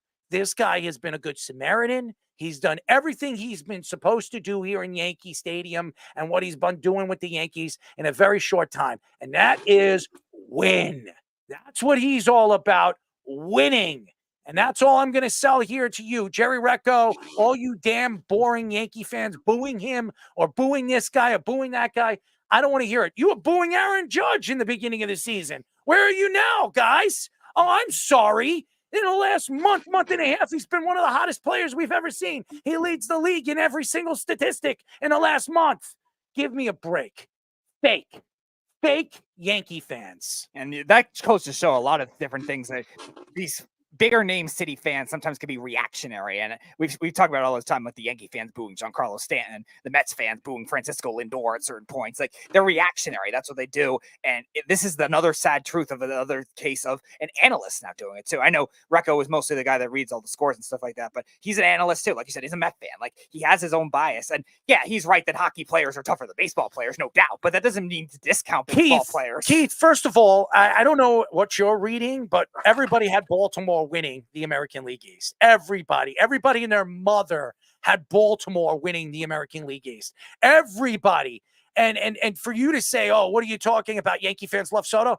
I don't know about you, man. I went to a bunch of Yankee games last year. I saw Juan Soto play twice last year in Yankee Stadium.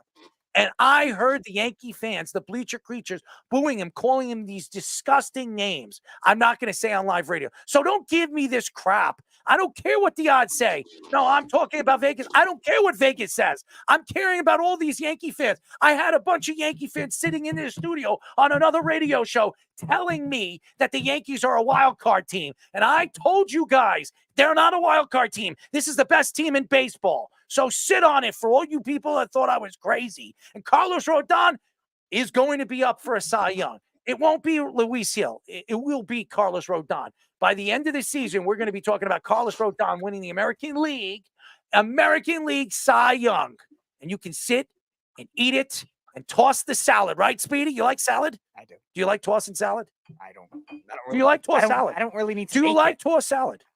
It's fine. You like it, right? I don't really It's good, care it's about tasty. throwing motion of salad. It's but good. It's like it's good. You know, not like, something I think about. would you put a chicken head with a tossed salad? No.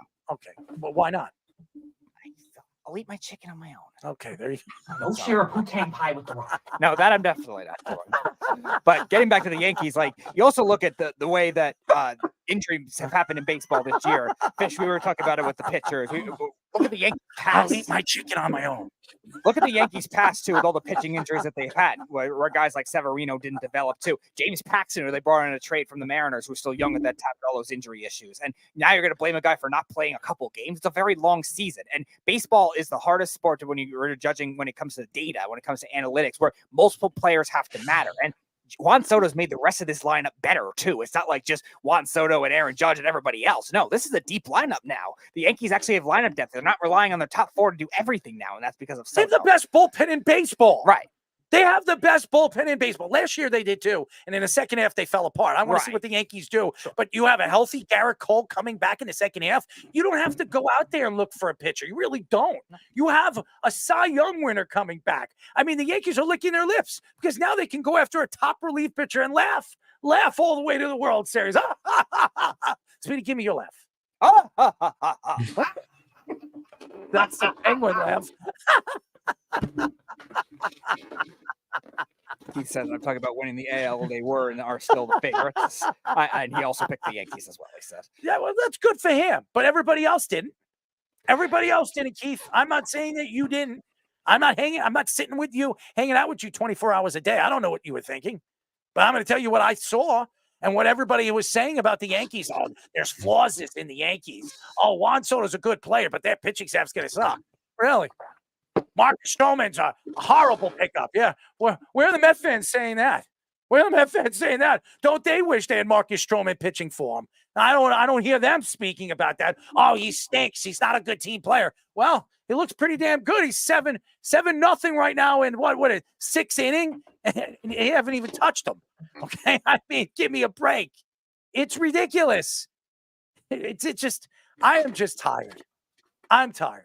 I'm tired of hearing everybody go back and forth, make excuses when they want to make excuses. And when it comes down to those teams actually playing well, you have everything to say. All the Yankee fans come out of the woodwork. I knew they were going to win. I knew Aaron Judge was going to come out of that slump. He was batting, what, 176 in the first month and a half of the season? What's he batting now? Yankee fans? Booing him off the field. A joke. You should be ashamed of yourself, all you Yankee fans. Because I didn't doubt Aaron Judge. I didn't doubt this lineup. I didn't doubt this team. I knew this team was going to be dominant. I knew this team was going to be as good as they are. But no, everybody had Houston. Oh, Seattle, do you see that lineup? Oh, my God, Rodriguez is awesome. Now, where's Rodriguez right now? Joke. I'm tired. I'm tired of this crap. Cherry Rucco. He says, I love Marcus getting picked up by the Yankee fans. So did a lot of Yankee fans. What a joke. Woj reports that Luka Doncic needed a severe painkiller in his chest in order to play Game 2 and might need one again tomorrow before Game 3. Doncic has also been playing through an ankle and knee injury he suffered in the second round against the Thunder. Doncic has had over 30 points, 10 rebounds in both final games and had a triple-double in Game 2. Kyrie Irving also told Luka that he he has to play better and reference Luka as the, what is this? Mi hermano. What the hell is a mi It's hermano? Spanish. What the hell does that mean? Does that mean the earth is flat? Maybe it does. Maybe his brain is flat. Maybe I should. Well, how do you say your brain is flat in Spanish? Okay, because that's what I want to say to him. Kyrie also mentioned that the Boston crowd had nothing to do with his struggles in the 2 games of the NBA Finals. Kyrie had 12 points, 3 rebounds, and 2 assists in game number 1, and then had 16 points, 2 rebounds, and 6 assists in game number 2, and has not made a single 3-pointer in the series. Here's what I'm going to say about Kyrie Irving. What a liar. What a liar. What a liar. I knew the fans were going to be a big problem because I'm willing to bet you guys that Kyrie Irving's numbers are going to be so much better in Dallas. So what are you going to say, Kyrie, after game number 3 and you put up 25, 30 points?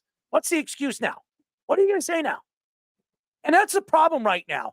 And I don't want to hear Mavericks or the Dallas Reporter, or whatever, any one of these guys speak up and say, well, Luka's not healthy. Yeah, she's definitely showing he's not healthy. 30 and 10. Oh, he's been horrible in this series. Absolutely disgraceful. To me, Boston's outplayed you in every single way. And there's no answer for Porzingis. What happened to Gafford? What happened to that talent of what he did against Karl Anthony Towns?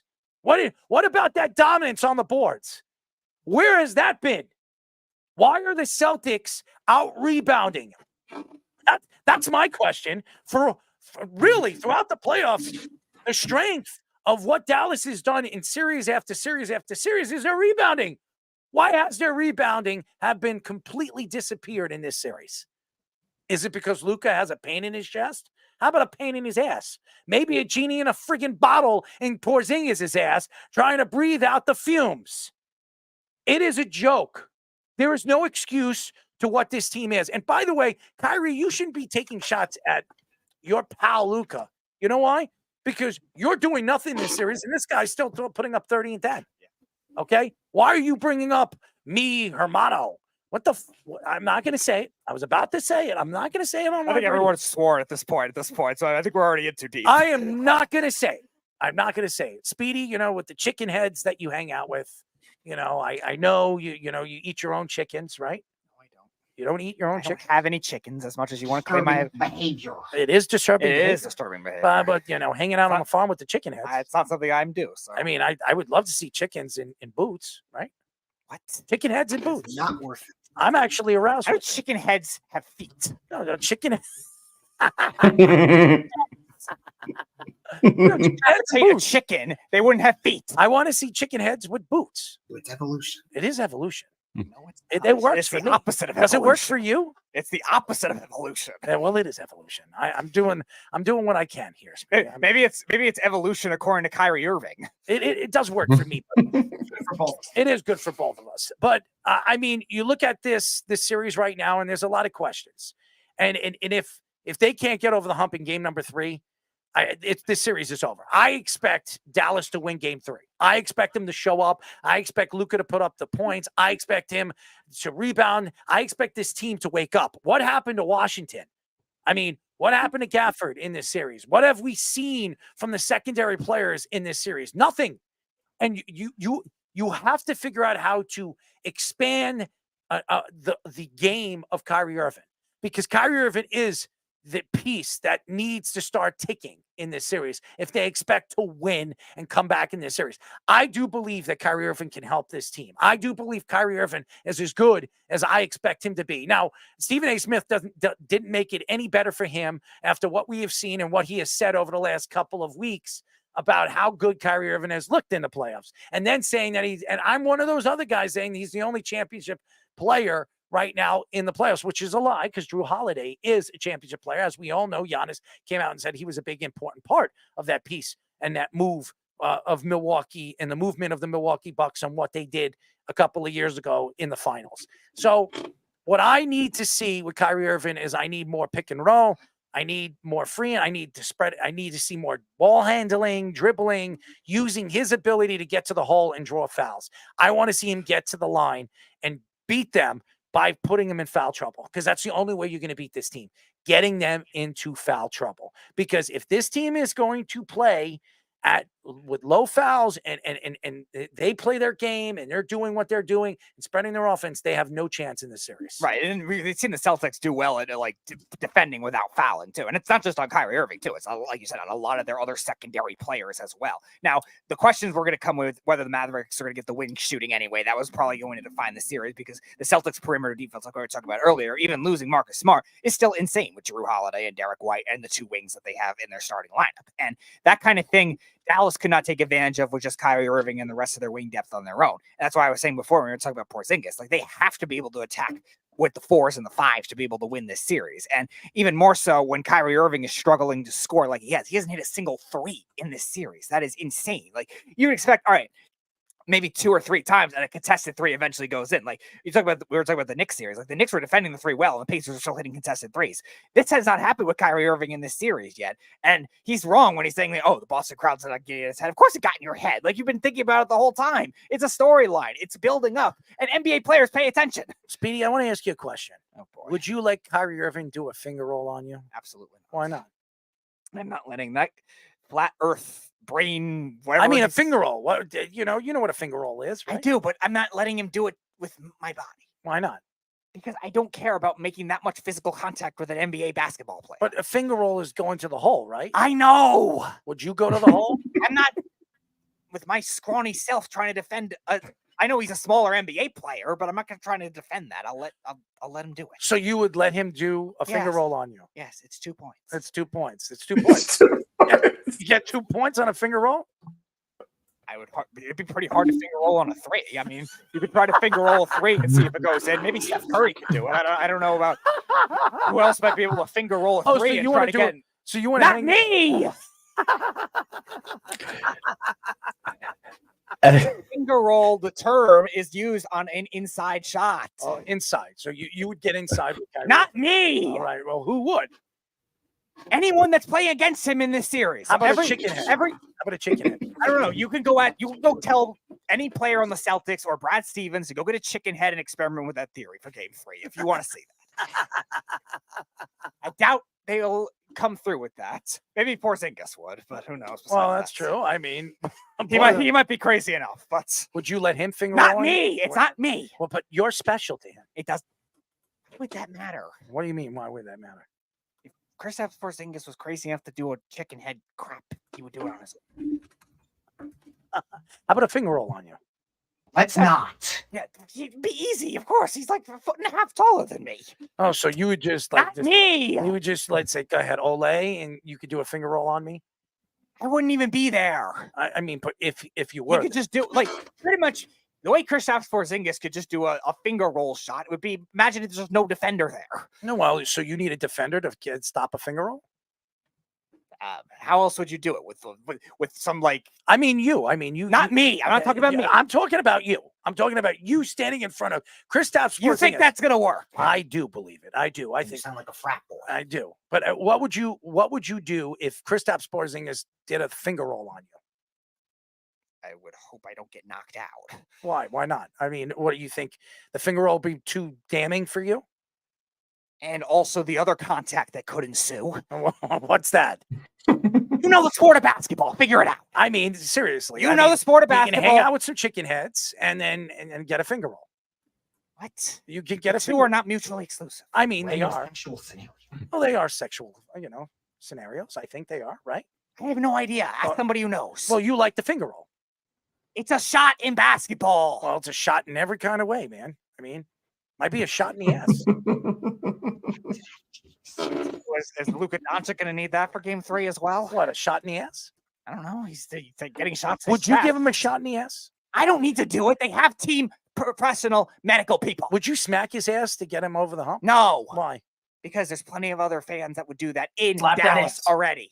Well, I'm just asking you. Would you smack his ass to give him No. confidence? So if you were there and everybody says, Speedy, smack my ass, it'll get us over the hump. Would you slap that ass? There's no way that a whole arena of 20,000 people or whatever would do that. No, I'm asking you. Would you? It has nothing to do with me. He wants you to smack his ass. Why would he care? I'm just saying. I think he has other priorities if that's the case. Well, I'm Thank just, you. Well, you got to spank his ass. I would be very concerned about his priorities, and the rest of the team should be too, if that's the case. Really, it's just giving him the confidence. They have tons of other people on a NBA team that could do that. I'm just asking you. You just said that you would let Kristaps Porzingis give you a finger roll. Did you not? What? I mean, how would that feel with a finger roll? Painful. Why? Why is it painful? Because it's a 7'4" big man coming through at you with a basketball in his hand, trying to score inside. It's very simple. Anyone that knows the sport of basketball knows that. Well, they know all about the finger roll, especially you. You know, It has nothing to do with me. I think you're the It's champ. about anyone that knows I guess you would say the secondary terms of the sport of basketball. And chicken heads, right? Chicken heads have nothing to do with this. Well, I mean, you just said Porzingis is all about chicken heads. He might be. Not worth it. Well, it is. I said he might be because of his craziness, but that doesn't mean that. What makes him crazy hanging out with a chicken head? Based on his past, I wouldn't surprise me. I'm not going to go out there and say Drew Holiday would do that. Disturbing But Porzingis, Porzingis, you never know with his craziness. Very interesting. Very, very interesting. Who do you guys got in Game 3? I think Dallas will win Game 3. How about you, Fish? I think they're going to sweep them. I think this is over. If Luka's not 100% and no one else is going to step up and they're going to shut down Kyrie, what really else do they have? I don't think this is a complete team. I don't like the way they play. You know, it's kind of like reminiscent of those Harden teams in Houston, where it's like he's super high usage rate, and then it's a lot of hero ball at the end. And they did really well in the regular season, and then they just were never great in the playoffs. They had that one chance when Chris Paul, when he still had his legs, and then he got hurt at the end, like he always does. But that was it for them, and that was the best they did. And I thought that team even kind of moves the ball around a little better than everyone except Luka. It's amazing to watch what he does, but it's not a great team brand of basketball. And when you go up against a team like the Celtics, who play a great team brand of basketball, say what you will about Missoula, they play really well together, and they're really tight on both sides of the ball. It's really hard to beat a team like that playing the way they do if they're not hitting every shot and they're not 100%. And we know that Luka's not, and we know that Kyrie's being, they would say he's being Kyrie. He was herbed in the Boston Garden. That's what happened, man. I like that, herbed. Speedy, you like herb? No, that. I think. Have you ever been herbed? No, because herbed is not a verb. But have you ever been herbed? No, I have not. Herb is not a verb. Maybe our friend Sean Smith is because he loves to smoke. Oh, that's true. I mean, he is a herb. I mean, there's no doubt about that. I mean, I'm a little lost in translation with that. I mean, but hey, you know what? I might have to open my eyes and take a sneeze on him. What do you think? I don't know. You could, if you ever see him again, you could sneeze. Would you sneeze on his chicken head? No. Why not? I don't care about sneezing on people. No. But you just said a chicken head isn't a person. I'm not going to sneeze on a chicken either. Why not? I don't know what it's going to do. They can be wild. I would hope that would never. Keith says he agrees with you, Fish, about Luka Doncic having to do everything. Jeff says Missoula has been coaching great, doesn't deserve enough credit. And then Keith says Kyrie going to the hole, LMFA. That's pretty funny. Anyways, that's it for our show, ladies and gentlemen. It was a great one. Thank you to USA Today baseball writer, reporter Steve Gardner for joining us. He was fantastic. Thank you to ABC 7 and News 12 media producer Rob Taub for joining us. As always, he's always great. He's all over the place, man. It's amazing what he's doing right now. He hasn't written in 3 years. I didn't know that. But congratulations to him, all the great things that he's doing. We're going to be back on Thursday, as we always are, at 7 p.m. Who do we have on, Speed? All right, so he was supposed to be on last week, Blake McCree, USC tight end, who we had on a couple of years ago. He'll be back on the show at 8 o'clock. He had a last-second cancellation last week because he had a practice, but he will be on for this week at 8 o'clock. And then returning to the show at 9 o'clock, our friend the Sneakerhead, Antoine Harris, will be back on, former Falcons, Eagles, and Titans safety and founder of Sneakerhead University. Excited to have him on. Antoine's always great. Always does so many great things for us on our show, and he's funny. He's a funny guy. Yes. And Good for me and good for you. Well, it's good for both of us. That one actually is good for both of us. It's good for both of us. It is good for both of us. Anyways, thank you to Fish for all the graphics that he posts up and all the things that he does. Offset, I don't think anybody understands how much work he puts into it, all the stuff that he does. So thank you to Fish. Thank you to our friend Tommy Scoops for being what he is, our sports minute guy, our guy that gives us so much, on the topics, during the top of the hour. So thank you to Tommy, as he always does a good job. And Speedy, thank you for all the work that you do and all the time you put in for the shows and the network. And you're Speedy, man. Are you ready to shave that beard this weekend? I probably will. No, shave the ass, Speedy. We're not Shave kidding. the ass. We're gonna clean off that beard, and I'm gonna take you to my barber, and you're gonna look actually, half man, not half woman. Okay, we don't want to do that. I mean, seriously, I don't want to see that. Oh, there it is. Look at that. Look at the chicken, Speedy. I saw. Oh, look at the boots. The chicken heads with the boots. I see. I mean, Good for you. Jeff loves chicken heads. He probably does. You want to hang out with Jeff? No. If Jeff wants to bet on something involving chicken heads, he can. Well, he doesn't have to bet. He just wants to hang out with them. Okay, well, then that's up to Jeff. Do you want to hang out with It Jeff? has nothing to do with me. Well, Ask Jeff. I mean, Kyrie hangs out with chicken heads. Okay, Kyrie Irving hangs out with chicken heads. Maybe Porzingis does, and maybe Jeff does. I mean, as far as I'm concerned, if they're chicken heads, Jeff loves them. Okay. So why can't you hang out with them with the chicken? It's nothing to do with me. Ask Jeff. I'm just asking you because it's important to me. I don't know that. I am answer. lost here, and so am I. I'm not. Why? What are you lost about? I mean, the concept of chicken heads. I would hope that would never happen. Anyways, that's Speedy, ladies and gentlemen, as always. Thank you to all the fans, as always. Thank you for everybody that tunes in, checks us out all over our social medias and YouTube. Subscribe to us, The Sports Loudmouth, Spotify, Apple, The Sports Loudmouth. We really appreciate all the guys that check out all our clips, all the different shorts that we post up, TikTok, and all the, obviously YouTube. Keep following us, keep subscribing to us. Tell everybody to subscribe to us on YouTube and all the different platforms we're on. We're really appreciated. We appreciate all the stuff that you guys do for us on and off the show. So, and yes, the Yankees are kicking ass 9-0 right now. 7th inning. It's just complete domination over a very good Kansas City Royals team. So yes, it is evolution, Speedy. Is it evolution for you, Speedy? It has nothing to do with me because I'm not a Yankee fan. Well, it is evolution. Yeah, it is. It is. There you go. Anyways, that's it for our show. We'll be back on Thursday. Until then, this is Errol Marks and Speedy Petey and all the guys, Aaron Fishman and Scoop, saying good night. We'll talk to you then. Good night, everybody. It's the Worldwide Sports Radio Network.